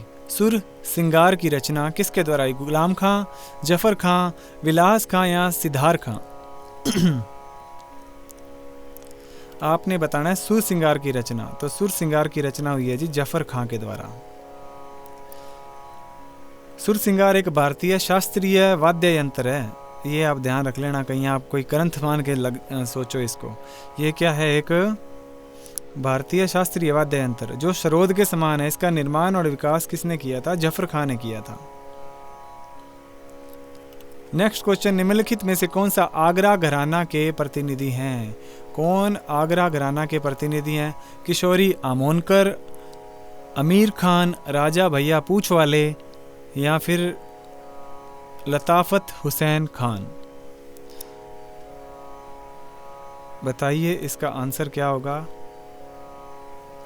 तो जी इसने पूछा है आगरा घराना का, और आगरा घराना का होगा लताफत हुसैन खान। आगरा घराना भारतीय शास्त्रीय संगीत में एक प्रमुख घराना है, आपको पता है। लताफत हुसैन खान इसके मुख्य कलाकारों में से एक है। और ये बाकी फिर किसके हैं? देखिए किशोरी आमोनकर हैं जो जयपुर घराना के हैं, जयपुर अतरौली घराना है जिनका, जयपुर अतरौली घराना, ठीक है। और अमीर खान है जो इंदौर घराने से रिलेटेड है। राजा भैया पूछवाले हैं जो ये ग्वालियर घराने से हैं, राजा भैया पूछवाले ग्वालियर घराने से, ये भी आपने याद रखना है। आगे देखते हैं, मधुकरी किस वर्ग का वाद्य है? मधुकरी किस वर्ग का वाद्य है? तत्वाद्य, अवनद्य वाद्य, घन वाद्य है, सुशीर वाद्य है? मधुकरी, देखिए अगर आपको नहीं पता तो इसकी आप पिक्चर आप देख सकते हैं, ये है सुशीर वाद्य। सुशीर वाद्य में आपको पता है हवा का प्रयोग करके ध्वनि उत्पन्न की जाती है, जैसे बांसुरी, शहनाई, हारमोनियम भी एक इसका एग्जाम्पल है। मधुकरी भी इसी श्रेणी में आता है। इसको बजाने के लिए क्या चाहिए? हवा की जरूरत होती है। नेक्स्ट आ जाइए, विलंबित ख्याल में प्रयोग होने वाली तालें हैं। बहुत अच्छा क्वेश्चन है। विलंबित ख्याल में प्रयोग होने वाली तालें दीपचंदी, तिलवाड़ा, झूमरा या जत। आप बताइए इसमें से कौन सी ताल है जो विलंबित में यूज़ होती हैं? हमारे जो नेक्स्ट जो ऑप्शन है सबसे उपयुक्त उत्तर बताना है, केवल ए और डी, बी और डी, केवल ए और बी या बी और सी। तो देखिए इसका आंसर है, मैं आपको बता दूं कौन कौन सी है। दीप चंदी यूज़ नहीं होती, तिलवाड़ा होती है एक तो, और दूसरी कौन सी होती है, झूमरा होती है। तो हमारा इसमें से आंसर है बी और सी। बी और सी हमारा ऑप्शन है डी इसमें, तो इसका आंसर हो गया डी, केवल बी और सी। तो इसमें मुझे एक आप बताइए, तिलवाड़ा ताल जो कितनी मात्रा की है? तिलवाड़ा ताल 12 मात्रा की होती है जी, तिलवाड़ा 12 मात्रा। तो फिर झूमरा कितने की होती है? झूमरा होती है 14 मात्रा की। इसको आपने याद रखना है, ठीक है। नेक्स्ट बढ़ते हैं, निम्नलिखित में से कौन से ग्रंथ 17वीं सदी में लिखे गए हैं? अब इसमें से बताने कौन कौन से ग्रंथ हैं जो 17वीं सदी में लिखे गए हैं। संगीत परिजात, संगीत दर्पण, संगीत समयसार, रस कौमुदी, राग तत्व विबोध। तो इसमें से आपने ये बताने हैं कि किन का जो है 17वीं सदी में इनको लिखा गया। तो आपके जो नेक्स्ट जो ऑप्शन है वो तो केवल ACE, केवल ACD, केवल BCD या केवल CDE। मतलब इसमें आपको सीधा पता लग रहा है कि C तो सभी में है, C तो आपका आंसर होगा। तो कौन कौन से हैं? देखिए, राग दर्पण तो होएगा ही होएगा, ठीक है। और कौन सा हो सकता है इसमें? पहले अपना माइंड लगाइए इसमें। अगर आपने इसका थोड़ा बहुत भी पढ़ा है ना, तो मेरे अकॉर्डिंग तो देखिए, संगीत परिजात है, राग दर्पण है और राग तत्व विबोध, ये 3 है, जिसमें ACD जो है वो हमारा आंसर होगा। देखते हैं कौन सा ऑप्शन है, A, C और D, यानी कि हमारा आंसर है B। तो आप इसको क्रॉस चेक कर लीजिएगा, मेरे अकॉर्डिंग तो बिल्कुल सही आंसर है। विष्णु दिगंबर फुलुस्कर के शिष्य हैं। अब आपने यहाँ बताना है विष्णु दिगंबर फुलुस्कर के शिष्य कौन से हैं, कौन कौन से हैं। विनायक राव पटवर्धन, बालकृष्ण बुआ, नारायण राव व्यास, ओंकार नाथ ठाकुर और रामाश्रय झा। इनमें से कौन से हैं जो विष्णु दिगंबर फुलुस्कर के शिष्य रह चुके हैं? तो इसका एक तो देखिए, विनायक राव पटवर्धन तो है ही हैं, एक नारायण राव व्यास हैं, और कौन से हैं? आप ना इस चीज़ को थोड़ा रिकॉल किया कीजिए। अगर आपने टॉपिक पढ़ा है तो आपको बिल्कुल पता लगेगा। अगर आपने विष्णु दिगंबर फुलुस्कर जी की जीवनी पढ़ी है तो उसमें आपको पता लग जाएगा। विनायक राव पटवर्धन है, नारायण राव व्यास हैं, और कौन से हैं? ओंकार ठाकुर हैं, ओंकार नाथ ठाकुर हैं, ठीक है। तो इसका हमारा A, C और D देखिए किस में है, A, C और D, ये रहा हमारा जो आंसर बनेगा, C बनेगा। नेक्स्ट आ जाइए, निम्नलिखित में से कौन सा स्थाय स्वरावली राग जयजयवंती से संबंधित है? अब देखिए, जिन्होंने राग जयजयवंती की है वो बता सकते हैं कि कौन कौन सी जो स्वरावली है वो जयजयवंती से संबंधित है। रेनी धपा रे, नीसा रेगा, रेमा गा, रेगा मापा मागा रेगा रेसा, सारे नीसा गरे मागा, रेगा मापा नी। देखिए इसमें से कौन कौन से जो हैं जयजयवंती से संबंधित है। तो जो हमारा देखिए इसमें आंसर है जयजयवंती के निम्नलिखित में से कौन सा स्थाय राग जयजयवंती से संबंधित है, हमने ये बताना है। तो हमारा जो आंसर होगा इसमें स्वरावलियाँ, अगर आपने जयजयवंती की है तो आपको क्लियर होगा कौन कौन सी स्वरावली है। तो बट इसका आंसर मैं आपको बता देता हूँ, इसका आंसर है A, C और E। नेक्स्ट है नीसा गामा गा, गामा गा सा। स्वरावली में षडज को पंचम मानने से प्राप्त स्वरावली किन किन रागों में प्रयोग की जा सकती है? देखिए इस तरह के डिफ़िकल्टी लेवल के जो क्वेश्चन पुट किए जाते हैं तो हम देखते हैं इनका क्या क्या है। मिया की मलार, मधुमाद सारंग, वृंदावनी सारंग, देश और तिलंग। तो ये हमारे पास ऑप्शन है, ये शवरावली दी गई है। देखिए इसको देखना है आपने और आंसर देना है। तो हमारा जो आंसर होगा वो तो होगा, एक तो होगा वृंदावनी सारंग के अंदर आता है और एक तिलंग के अंदर ही होता है, यानी कि C और E ये है जी हमारे ऑप्शन नंबर A के अंदर। केवल C और E हमारा ये आंसर होगा। थोड़ा सा इसके बारे में आपको मैं डिस्क्राइब कर देता हूँ। यह जो हमें स्वरावली दी है, इसमें षडज को पंचम मानने से प्राप्त स्वरावली वृंदावनी, सारंग और तिलंग रागों में प्रयोग की जा सकती है। अब आते हैं हमारे क्वेश्चन 64। स्वर समूह रे प ग म रे सा का प्रयोग निम्नलिखित में से किस राग में किया जाता है? रे प गा कोमल म रे सा। बताइए। शहाना, मियाँ की मल्हार, नाई की कानड़ा, गोड मल्हार। तो इसका किस में किया जाता है इसका उपयोग? मियाँ की मल्हार में और नाई की कानड़ा में। मियाँ की मल्हार रे प गा म रे सा। हाँ, मियाँ की मल्हार आएगा जी, नाई की कानड़ा। तो देखिए हमारा आंसर बन रहा है बी और सी। बी और सी, ये हो रहा हमारा बी। नेक्स्ट क्वेश्चन है 65। निम्नलिखित में से ध्रुवा गीति के नाम कौन से हैं? ध्रुवा गीति के नाम: प्रवेशिनी, अक्षेप्ति, विसर्जनी, प्रसादिकी और भंजनी। देखिए मैं बताता हूँ, इसका आंसर होगा प्रवेशिकी, अक्षेप्तिकी और एक और इसमें ऐड होने वाला है, वो कौन सा है? प्रसादिकी। प्रवेशिकी, अक्षेप्तिकी और प्रसादिकी। इसको थोड़ा डिटेल से ध्रुवा गीति के बारे में आपको पढ़ना पड़ेगा, ठीक है। और हमारा जो आंसर बनता है A B D. A B D, हाँ हमारा आंसर हो गया ए। नेक्स्ट क्वेश्चन है जी, निम्नलिखित में से तोड़ी थाट के रागों को इंगित कीजिए। तोड़ी थाट: गुजरी तोड़ी, बिलासखानी तोड़ी, भोपाल तोड़ी, मियाँ की तोड़ी। और नीचे दिए गए विकल्पों में से सबसे उपयुक्त उत्तर का चयन करना है। अब देखिए आपको यहाँ पर ये बहुत गजब तरीके से जो पजल करने वाला है। देखिए सबके आगे तोड़ी तोड़ी तोड़ी लिखा हुआ है, ठीक है। अब आपको यूँ लगेगा कि सारे के सारे हो सकते हैं, बट इसने ऑप्शन दे दिया आपको दो, A B, B C, C D और ए डी। अब आपको यहाँ समझना है कि तोड़ी थाट के जो राग हैं वो कौन कौन से हैं।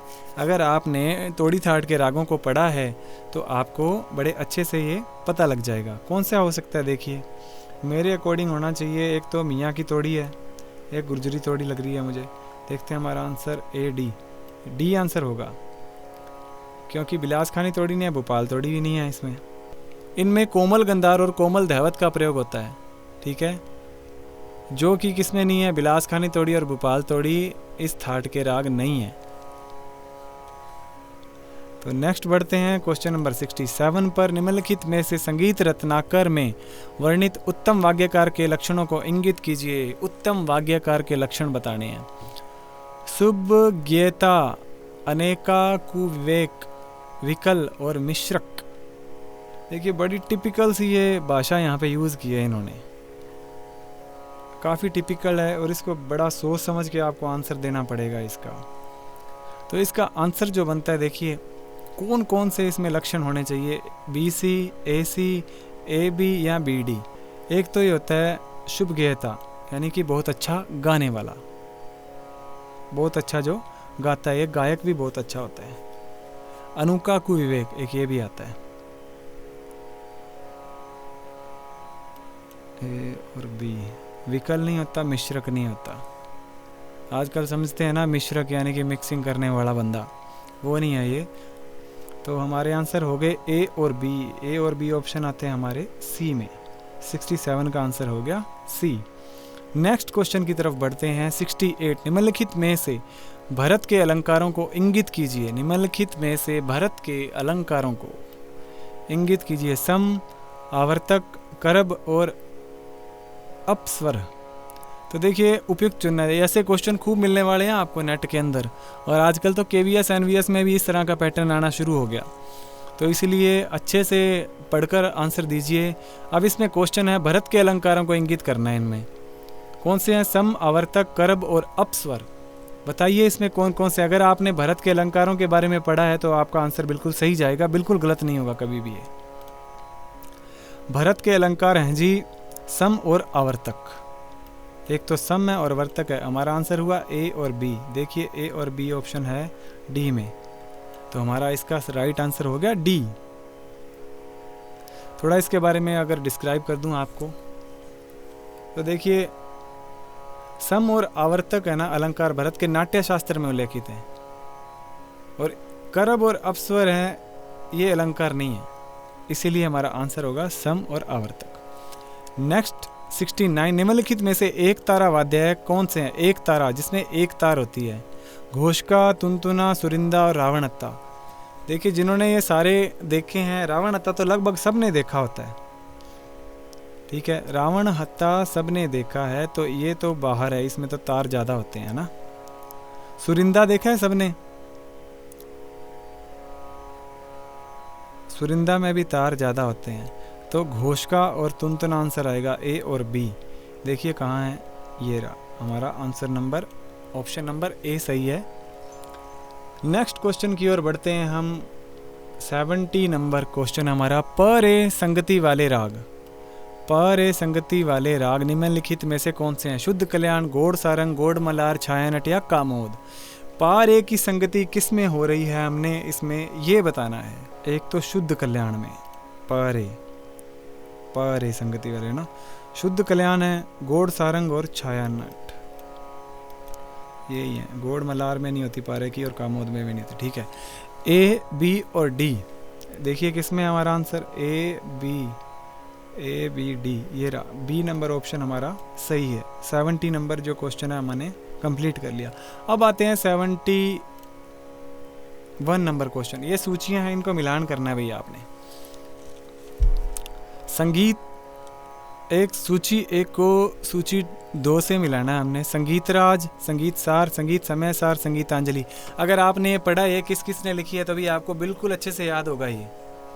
अगर आपने इसके बारे में डिटेल से पढ़ा है तो आपको पता होगा कौन कौन सा ग्रंथ किसका है। अगर आपको एक दो ग्रंथ के बारे में भी पता है ना, तो आप इसका आंसर बड़े आराम से ढूंढ लोगे। देखिए संगीत राज तो महाराणा कुंभा का है, संगीत राज हो गया महाराणा कुंभा का, तो यहाँ से पता लग जाएगा। फर्स्ट है डी, ये देखिए डी, तो हमारा आंसर होगा इसके अंदर डी। संगीत राज महाराणा कुंभा का लिखा गया है। संगीत सार है वो विद्यारण्य माधवाचार्य का। संगीत समय सार किसका हो गया, पार्श्व देव का। और संगीतांजलि ओंकारनाथ ठाकुर, हमने पिछले क्वेश्चंस में भी रिपीट किए हैं ये, जैसे ओंकारनाथ के बारे में पढ़ा था हमने। अब नेक्स्ट है सूची 1 का 2 से मिलान करना है फिर से। अब बताना है वज्रिका, उत्तरायत, मेदिनी, मुखारी। वज्रिका क्या है, जिसको पता है ना वज्रिका, वहीं से आंसर निकल जाएगा। देखिए वज्रिका क्या है, श्रुति है जी, एक श्रुति का नाम है वज्रिका, तो हमारा आंसर देखिए बी बन रहा है यहाँ पे। अब बाकी भी देख लेते हैं हम।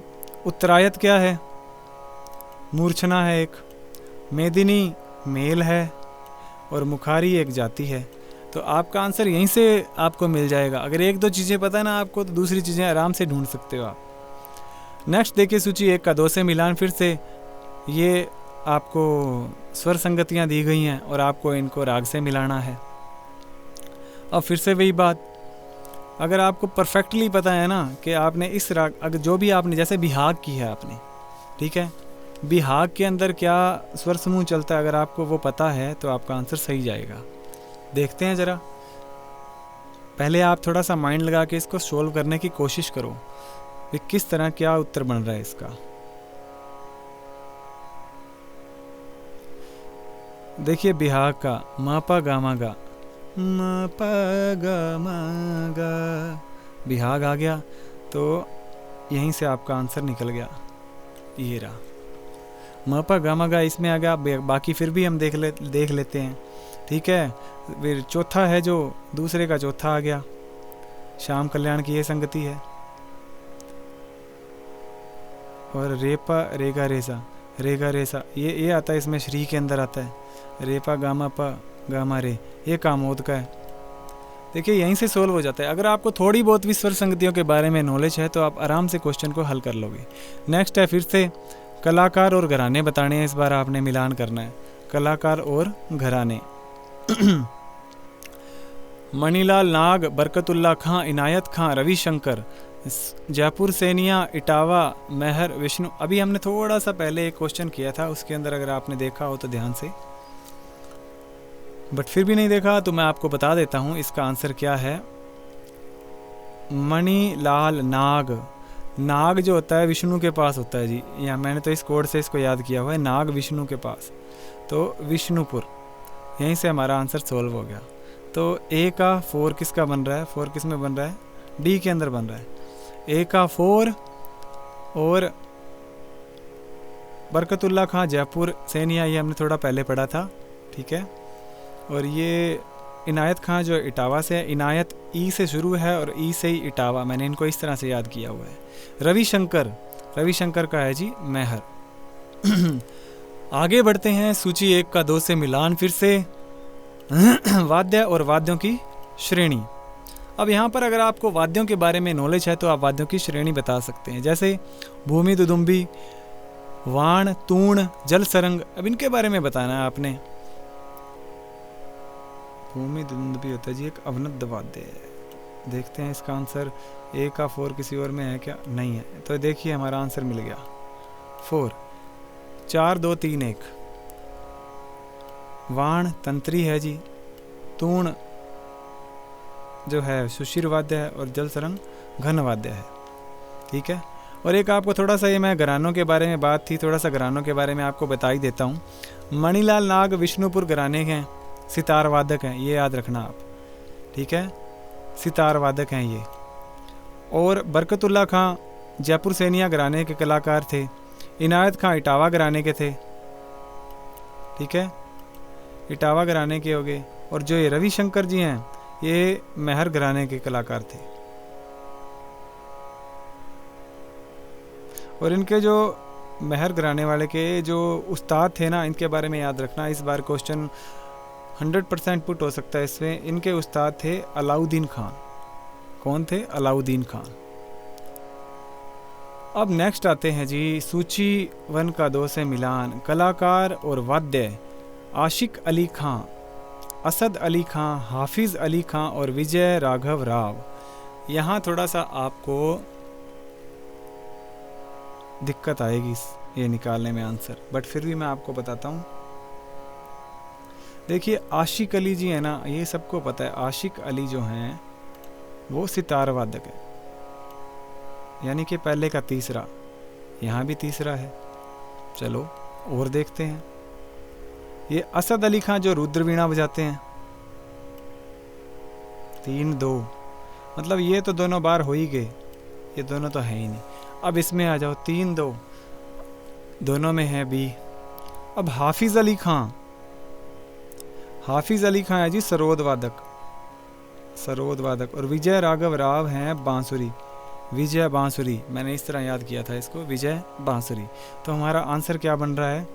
3 2 4 1, 3 2 4 1। हमारा आंसर नंबर ऑप्शन है जो ए सही है। अब नेक्स्ट आ जाइए 77 नंबर क्वेश्चन। इसमें कर्नाटक मेल और हिंदुस्तानी थाट का मिलान करना है। नट भैरवी, कामवर्दिनी, गमन प्रिया, शुभ पुरंतु राली। इसमें मारवा, तोड़ी, असावरी और पूरी, ये थाट दिए गए, इनसे इनका मेल करवाना है आपने। ये नट भैरवी का तो असावरी होना चाहिए।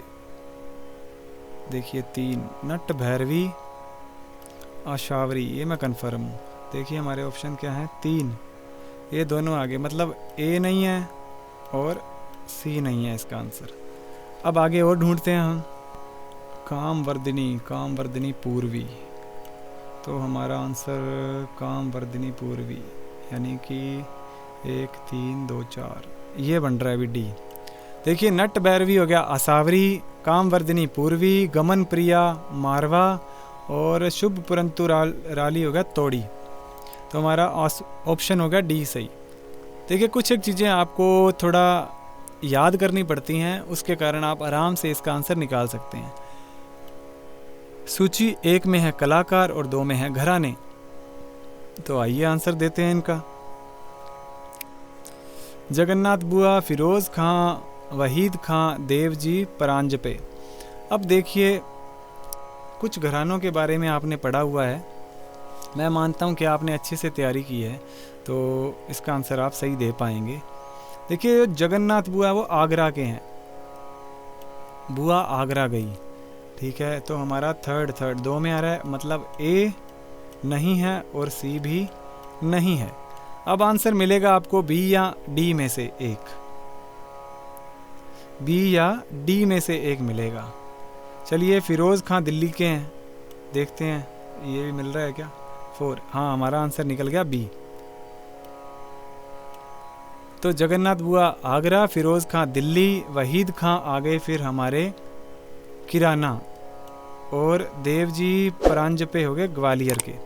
तो इस तरह आंसर हम निकाल सकते हैं। निम्नलिखित रागों को साय से प्रातः के क्रम में व्यवस्थित कीजिए। रागों को शाम से सुबह के क्रम में व्यवस्थित करना है। मारवा, बागेश्वरी, यमन, भटियार और मालकौंस, ये कुछ एक रागें हैं। आपको इसके बारे में पता होगा कि कौन सी किस समय गाई जा रही है। मैं उम्मीद करता हूँ कि आपको ये पता होगी। तो देखते हैं कौन कौन सी होती है।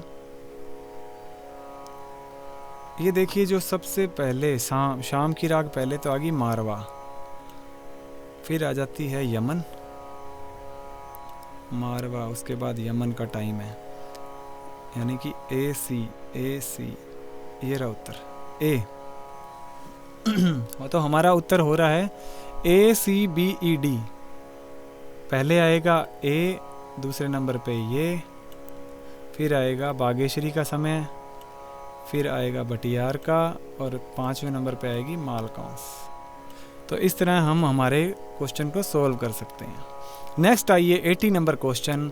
निम्नलिखित में से वाद्य संगीत में किसी राग के प्रदर्शन के सही क्रम में व्यवस्थित कीजिए। आगे देखते हैं 80 नंबर क्वेश्चन। निम्नलिखित को वाद्य संगीत में किसी राग के प्रदर्शन के सही क्रम में व्यवस्थित कीजिए। आलाप, रजा खानीगत, जोड़, मसीत खानीगत, यानी कि क्या है, वाद्य संगीत बजाने का, इंस्ट्रूमेंट प्लेइंग की बात हो रही है यहाँ पे। इनका राग के प्रदर्शन का सही क्रम बताना है कि क्या आएगा, पहले आलाप आएगा या रजा खानीगत आएगा, जोड़ आएगा, मसीत खानीगत आएगा। तो अगर जो इंस्ट्रूमेंटल प्ले करने वाले हैं उनको तो बड़े आराम से पता होगा ये, फिर भी हम देखते हैं। देखिए तो सबसे पहले आता है आलाप 1 नंबर पे, ठीक है, 1 नंबर पे आलाप, ए 3 के अंदर है भाई, यानी कि बी हमारा ऑप्शन नहीं है।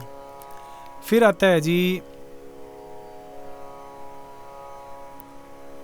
जोड़, दूसरा ऑप्शन हो गया सी, यानी कि हमारा ए ऑप्शन भी बाहर हो गया। अगर ए ऑप्शन बाहर हो गया तो आंसर डी बन रहा है, क्योंकि बी तो पहली बार हो गया। हाँ ठीक है, तो हमारा आंसर हो गया डी, ACDB, ACD। फिर आता है मसीत खानीगत, फिर उसके बाद रजा खानीगत, ACDB। इस तरह आप अपने क्वेश्चन को सोल्व कर सकते हैं। नेक्स्ट आ जाइए 4 पंक्तियों से युक्त चौताल में निबद्ध ध्रुपद की स्थाई, जिसका आरंभ सम से हो, उसकी दुगुन, तिगुन, चौगुन और 6 गुण में के क्रमशः कितनी मात्राओं का प्रयोग होगा। इसका सही क्रम बताइए। सही क्रम बताना है। 4 पंक्तियों से युक्त चौताल में निबद्ध ध्रुपद, यानी कि चौताल के अंदर जो ध्रुपद गाया जाता है उसकी स्थाई, उसका आरंभ, स्थाई का आरंभ अगर सम से है तो दुगुन, तिगुन, चौगुन और 6 गुण में क्रमशः कितनी मात्राओं का प्रयोग होगा। सबसे पहले आपको पता होना चाहिए चौताल में कितनी मात्राएं होती हैं। ठीक है, आंसर दीजिए आप, चौताल में कितनी मात्राएं होती हैं। अब देखते हैं इसके क्रम के बारे में, हम आगे पढ़ते हैं।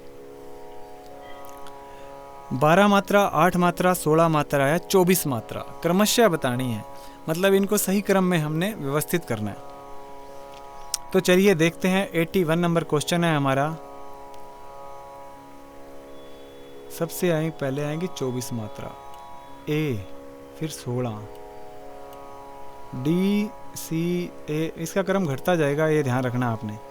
डी, सी, ए और बी, यानी कि डी, सी, ए, बी, हमारा ऑप्शन हो गया जी ए। देखिए 4 पंक्तियों के ध्रुपद में सम से हो रहा है तो 24 मात्रा, तिगुन में 16 मात्रा। देखिए दुगुन के अंदर तो 24 मात्रा हो गई, तिगुन में 16 मात्रा आ गई और चौगुन में 12 मात्रा, 6 गुण में 8 मात्रा का उपयोग होगा, यानी कि इसमें क्या होगा, क्रम घटता जाएगा। नेक्स्ट आ जाइए निम्नलिखित कर्नाटक तालों को चतस्त्र जाति के अनुसार कम से ज़्यादा मात्राओं के क्रम में व्यवस्थित कीजिए। कर्नाटक तालों को चतस्त्र जाति के अनुसार, ठीक है, कम से ज़्यादा में व्यवस्थित करना। आइए देखते हैं कैसे करते हैं हम।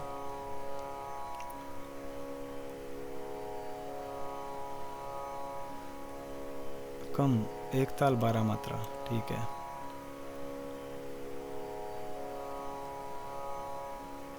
इसका आंसर होगा, फिर आएगी रूपक।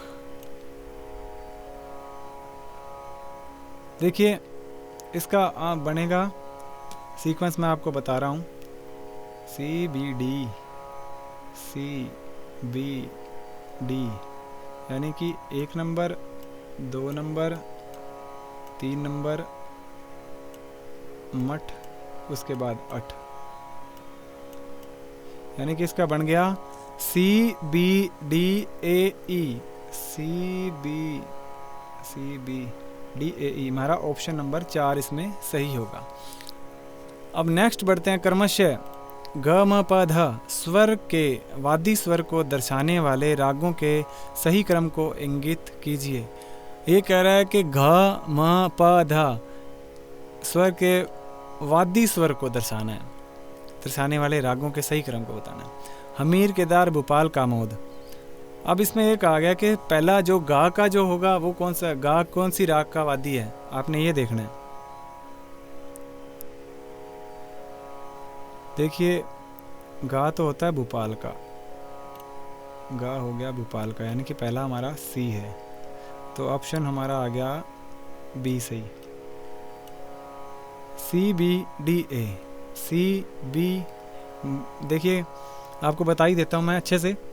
देखिए भोपाल का गा होता है वादी, केदार में मा होता है, कामोद में पा होता है और हमीर में ध होता है, ठीक है। इसका विशेषकर ध्यान रखिएगा आप वादी संवादी का। निम्नलिखित वाद्यों को काल क्रमानुसार इंगित कीजिए। काल क्रमानुसार इनको अरेंज करना है। मृदंग, सितार, दुदुम्बी और मोहन वीणा। अब आपने इसको काल क्रम के अनुसार व्यवस्थित करना है। अगर आपको एक भी पता है तो आपका ये सारा सोल्व हो जाना है।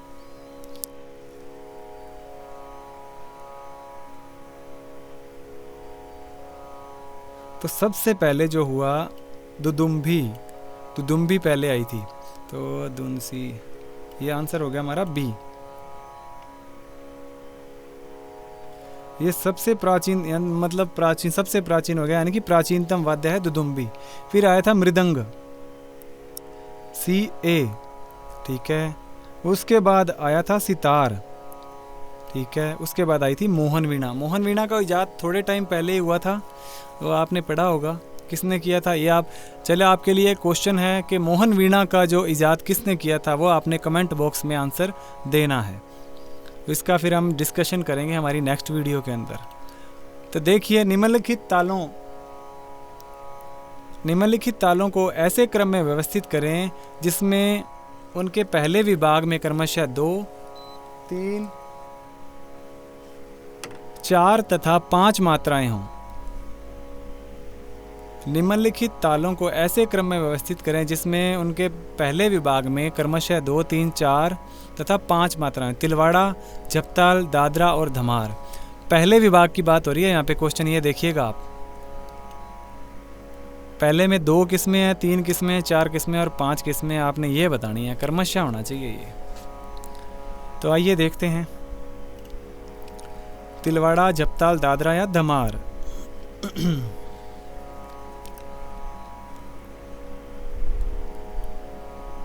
तो झपताल आ गया पहला,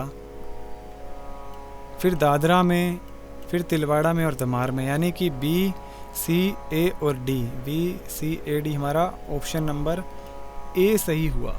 तो इसके बारे में देखिए आप थोड़ा बहुत खुद भी सर्च करना कि कौन कौन सी ताल में कितने विभाग हैं और कितनी मात्राएं हैं। ये आपको याद रखना वैसे भी पड़ेगा, क्योंकि आप एग्ज़ाम देने के लिए जा रहे हैं, तो वहाँ पर आपके लिए बहुत हेल्पफुल होगा ये।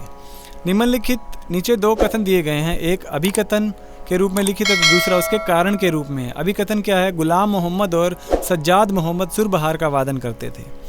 और कारण है, सुरबहार अति लोकप्रिय वाद्य यंत्र था जिसका आविष्कार तानसेन ने किया था। अब उपरोक्त कथन में के आलोक में नीचे दिए गए विकल्पों में से सबसे उपयुक्त उत्तर का चयन करना है। ए ऑप्शन कह रहा है ए और आर दोनों सही हैं, आर ए की सही व्याख्या है।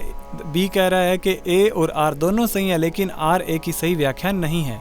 सी कह रहा है ए सही है लेकिन आर सही नहीं है। और डी कह रहा है ए सही नहीं है लेकिन आर सही है। तो हमने ये कथन पहले पढ़ना है इसको अच्छे से। ऐसे क्वेश्चन अगर आपके सामने आते हैं तो पहले देखिए अभी कथन को ध्यान से पढ़िए, फिर उसके बाद में कारण पे थोड़ा विचार कीजिए, उसके बाद आपको इसका आंसर मिल जाएगा। कोई ज़्यादा डिफ़िकल्ट क्वेश्चन नहीं होते हैं ये, इसमें थोड़ा सा बस माइंड की ज़रूरत होती है। तो देखिए इसमें क्या है, ए क्वेश्चन तो हमारा बिल्कुल सही है। ए बिल्कुल सही कह रहा है कि गुलाम मोहम्मद और सज्जाद मोहम्मद सुरबहार का वादन करते हैं, ये तो बिल्कुल सही है। लेकिन ये जो कह रहे हैं सुरबहार अति लोकप्रिय वाद्य यंत्र था जिसका आविष्कार तानसेन ने किया था, तानसेन ने इसका आविष्कार नहीं किया था। तो यानी कि ए सही है लेकिन आर सही नहीं है, हमारा आंसर होगा सी। नेक्स्ट क्वेश्चन पर आते हैं। नीचे दो कथन दिए गए हैं, अभिकथन ए और उसका कारण बी। फिर वही बात, अभिकथन पढ़ना है हमें। स्वर साम्य की दृष्टि से राग शुद्ध मल्हार व बिलावल मेल जन्य दुर्गा समान है। देखिए एक बार फिर से इसको रीड कीजिए। स्वर साम्य की दृष्टि से राग शुद्ध मल्हार और बिलावल मेल जन्य दुर्गा, यानी कि बिलावल जो थाट है उससे निकली हुई राग दुर्गा, ये कहते हैं कि समान है। बट अब कारण में दे रहा है, राग दुर्गा में ध म रे प स्वर संगति के प्रयोग से शुद्ध मल्हार की छाया का निवारण हो जाता है। तो देखिए क्या कह रहा है इसमें, ए और आर दोनों सही हैं, आर ए की सही व्याख्या है। ए और आर दोनों सही हैं लेकिन आर ए की सही व्याख्या नहीं है। ए सही है लेकिन आर सही नहीं है, ए सही नहीं है लेकिन आर सही है। तो देखिए इसका आंसर क्या बनता है हमारा। इसमें स्वर साम्य की दृष्टि से राग मल्हार व बिलावल एक समान है, ठीक है जी, बिल्कुल एक समान है, ये बात सही है। और राग दुर्गा में धम रे प स्वर संगतियों के प्रयोग से शुद्ध मल्हार की छाया का निवारण, ये भी सही है। तो हमारा आंसर होगा ए और आर दोनों सही हैं, आर ए की सही व्याख्या है, ठीक है, हमारा आंसर होगा ए। Next question 88 number. नीचे दो कथन दिए गए हैं, फिर वही बात। कथन एक, भरत की वीणा का गंधार, आज के सितार का धैवत और मतंग का मध्य सप्तक, ये तीनों एक ही हैं। कथन, भरत ने मध्यम को अविनाशी या अविलोपी कहा है। उपरोक्त कथन में हम फिर वही बात है, कथन एक और कथन दो दोनों सही है, कथन एक और कथन दो दोनों सही नहीं है, कथन एक सही है लेकिन कथन दो सही नहीं है, कथन एक सही नहीं है लेकिन कथन दो सही है। तो देखिए आप भी पढ़िए कथन और एक और कथन दो को और इस पर विचार कीजिए और आंसर बताइए इसका क्या होगा। देखिए ये जो फर्स्ट जो दिया गया है ना टर्म, ये देखिए फर्स्ट टर्म दी गई है, ये क्या है, सही नहीं है। भरत की वीणा का गंधार, आज के सितार का दैवत, नहीं है जी, बिल्कुल भी नहीं है। मध्यम, ये तीनों एक समान एक ही नहीं है। और भरत ने मध्यम को अविनाशी और अवलोपी का बिल्कुल कहा है, ये मैंने लेसन में आपको पिछले चैप्टर के अंदर समझाया भी था, कहा है। तो हमारा आंसर होगा कथन एक सही नहीं है लेकिन कथन दो सही है, इसका आंसर होगा डी। नेक्स्ट बढ़ते हैं 89 नंबर क्वेश्चन पर हम। फिर वही कथन है, वस्तुतः षडज पंचम भाव, षडज पंचम भाव के संवाद का उल्टा ही षडज मध्यम संवाद है। कथन दो है, यदि किसी सप्तक के पा को सा मान ले तो षडज मध्यम बन जाएगा। वही फिर से इस तरह के विकल्प आगे हैं, ठीक है। कथन एक और दो सही है, दोनों सही है। कथन एक और कथन दो दोनों सही नहीं है, कथन एक सही है, कथन दो सही नहीं है। तो इस तरह देखिए, पहले तो इसको आप अच्छे से पढ़िए। वस्तुतः षडज पंचम भाव के संवाद का उल्टा षडज मध्यम संवाद है, ये बिल्कुल सही बात है। अगर जिन्होंने ये संवाद पढ़े हैं उनको थोड़ी बहुत नॉलेज रहेगी। यदि किसी सप्तक के पा को सा मान ले तो षडज मध्यम बन जाता है, ये भी सही है। तो हमारा आंसर देखते हैं क्या बनता है। दोनों सही है, कथन एक व दोनों से ए सही आ जाएगा हमारा, ठीक है। नेक्स्ट क्वेश्चन पर बढ़ते हैं।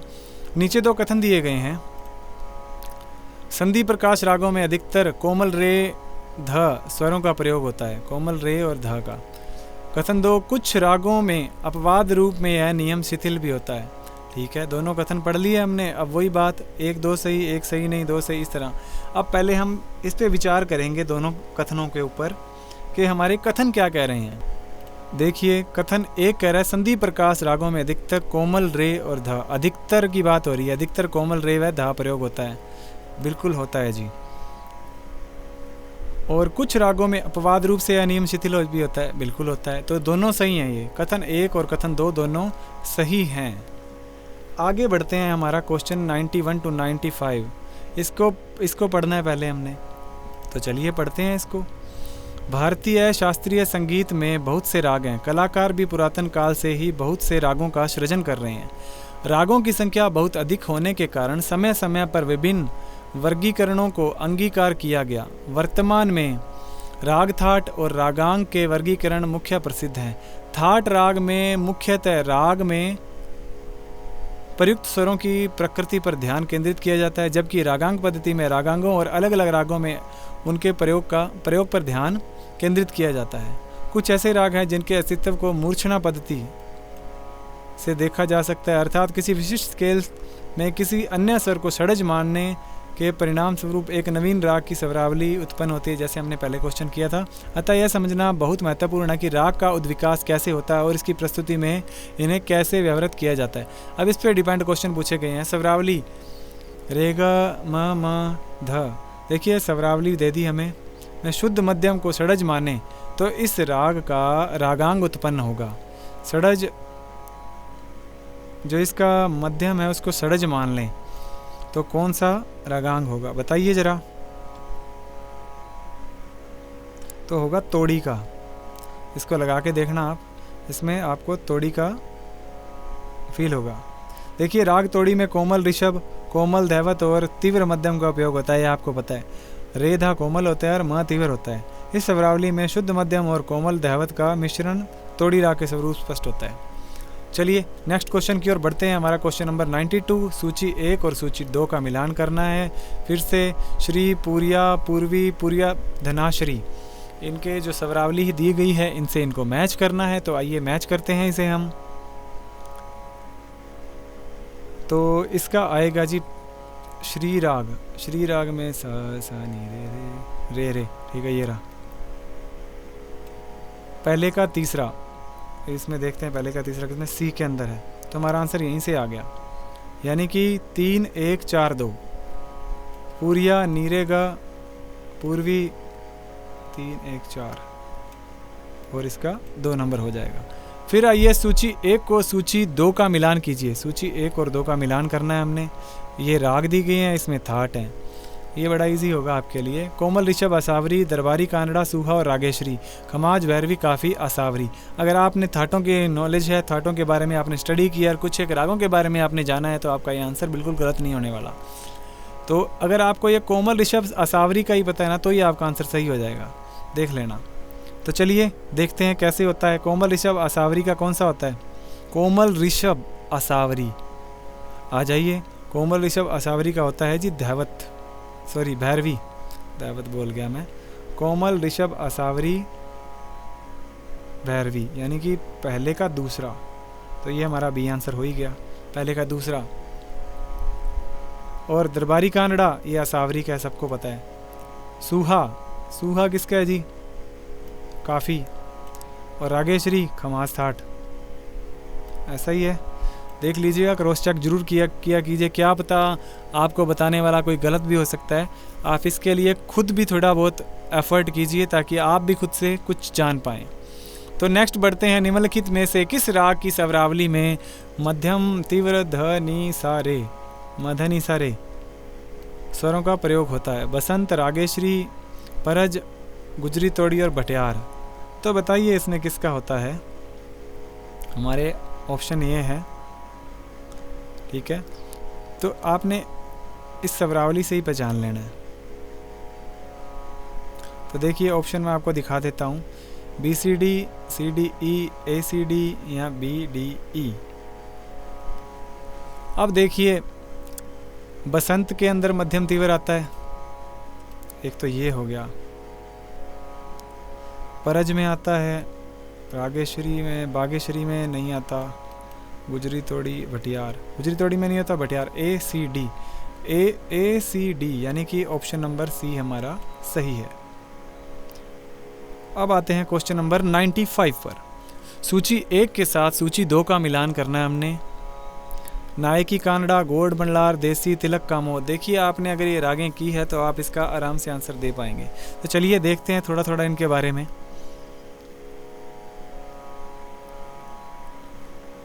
रे प म ग सा रे ग सा नी, तो ये तिलक कामोद का आवाज़ दे रहे हैं मुझे।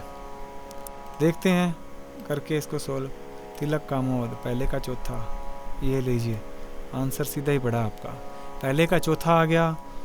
तो और सेकंड का क्या हुआ बताइए फिर? 3 हो गया, आंसर आपको मिला तो हुआ है। और इसका हो गया 1 और ये हो गया गोड मल्हार। इसी तरह नेक्स्ट क्वेश्चन है, वाद्यों का महत्व हमें वेदों, पुराणों और महाकाव्यों से भी प्राप्त होता है। इनके अतिरिक्त प्राचीन सांगीतिक ग्रंथों में भी इसका उल्लेख अनेक स्थानों पर प्राप्त होता है। वाद्यों के उत्पत्ति के संबंध में भारतीय शास्त्रकारों के अनेक मत हैं। प्राचीन काल से आज तक जितने भी प्रयोग स्वर श्रुति की सिद्धि के लिए किए गए हैं वे सभी वाद्यों पर ही किए गए हैं। भारतीय संगीत में 3 विधाओं गायन, वादन और नृत्य का समावेश माना गया है। वाद्यों को 2 श्रेणियों लोक तथा शास्त्रीय व 4 वर्गों तत्, अवनद्ध, घन, सुशीर वर्ग में विभक्त किया गया है। वाद्यों का यह वर्गीकरण प्राचीन काल से आधुनिक काल तक उसी प्रकार अनवरत चला आ रहा है। लोक संगीत हो या शास्त्रीय संगीत, दोनों में ही वाद्यों का अत्यंत महत्वपूर्ण स्थान है। लोक वाद्यों में से कुछ वाद्य परिष्कृत होकर शास्त्रीय संगीत में प्रयोग किए जाने लगे हैं। कुछ प्राचीन शास्त्रीय संगीत के वाद्य भी अपने नवीन स्वरूप के साथ प्रयोग किए जा रहे हैं। यहाँ तक कि कुछ विदेशी वाद्यों में बदलाव करके उन्हें भारतीय शास्त्रीय संगीत में प्रयोग किया जा रहा है। तो देखिए, निम्नलिखित में से विचित्र वीणा वादकों के नाम चुनिए। विचित्र वीणा कौन कौन बजाते हैं, आपने ये चुनना है इसमें। तो देखते हैं विचित्र वीणा कौन कौन बजाते हैं।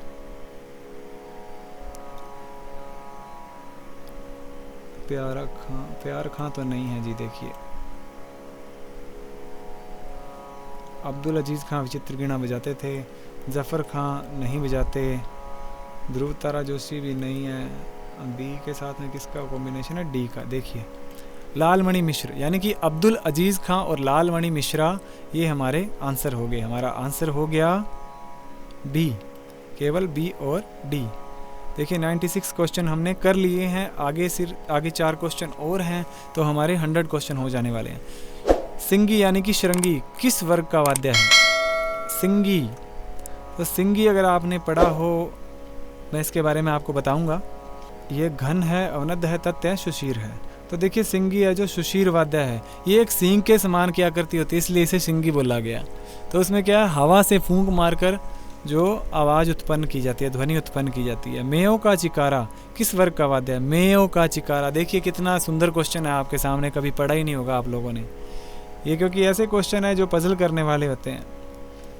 मेयों का चिकारा, चिकारा जो है वो तत्वाद्य। देखिए, मेयों का चिकारा तत्वाद्य के अंदर आता है। तत्वाद्य में तारों का उपयोग होता है। चिकारा एक तार वाला वाद्य है जो इस श्रेणी में आता है। सिंपल सी बात, तत्श्रेणी। 99 नंबर क्वेश्चन है हमारा, स्वर मंडल को प्राचीन काल में किस नाम से जाना जाता था? स्वर मंडल को कात्यायनी वीणा, आडंबर, मत्त कोकिला या अनालंबी वीणा। तो क्या कहा जाता था इसको? स्वर मंडल को मत्त कोकिला कहा जाता था। क्या कहा जाता था? मत्त कोकिला। देखिए, मत्त कोकिला एक प्राचीन तारवाद्य है जो स्वरमंडल का प्राचीन रूप है। अब आते हैं 100 नंबर क्वेश्चन हमारा, 100 क्वेश्चन। कमायचा किस राज्य का मुख्य लोक वाद्य है? ये बहुत ही अच्छा क्वेश्चन है और काफ़ी बार ये पूछा गया है। ये RPSC ग्रेड 1 में क्वेश्चन पूछा गया था। ये राजस्थान का है जी। कमायचा राजस्थान का है। यह वाद्य राजस्थान के लोक संगीत में महत्वपूर्ण स्थान रखता है। विशेष रूप से इसको कौन सा समुदाय बजाता है? मांगणियार। अब ये क्वेश्चन इसका नेक्स्ट ये बन सकता है कि कमायचा को कौन से वर्ग समुदाय बजाते हैं? तो मांगणियार बजाते हैं इसको, ठीक है। तो इसी के साथ हमारे 100 क्वेश्चन जो होते हैं कंप्लीट। 100 क्वेश्चन हमने कंप्लीट कर लिए। तो इतना हमारा एक पार्ट में काफ़ी है और इसके बाद जो नेक्स्ट पार्ट है उसके अंदर फिर से हम इस तरह करते हैं, हम 500 क्वेश्चन मैं आपको दूंगा जिसके अंदर से काफ़ी मटेरियल आपको आपके एग्ज़ाम में मिल जाएगा। तो चलिए मिलते हैं हम हमारे नेक्स्ट चैप्टर में। बस आपसे एक ही वही रिक्वेस्ट कि हमारे चैनल को सब्सक्राइब कीजिए, वीडियो को लाइक कीजिए और ज़्यादा से ज़्यादा शेयर कीजिए। जो भी आपके डाउट हैं कमेंट्स में आप पूछिए, आपका आंसर मैं आपको ज़रूर दूंगा।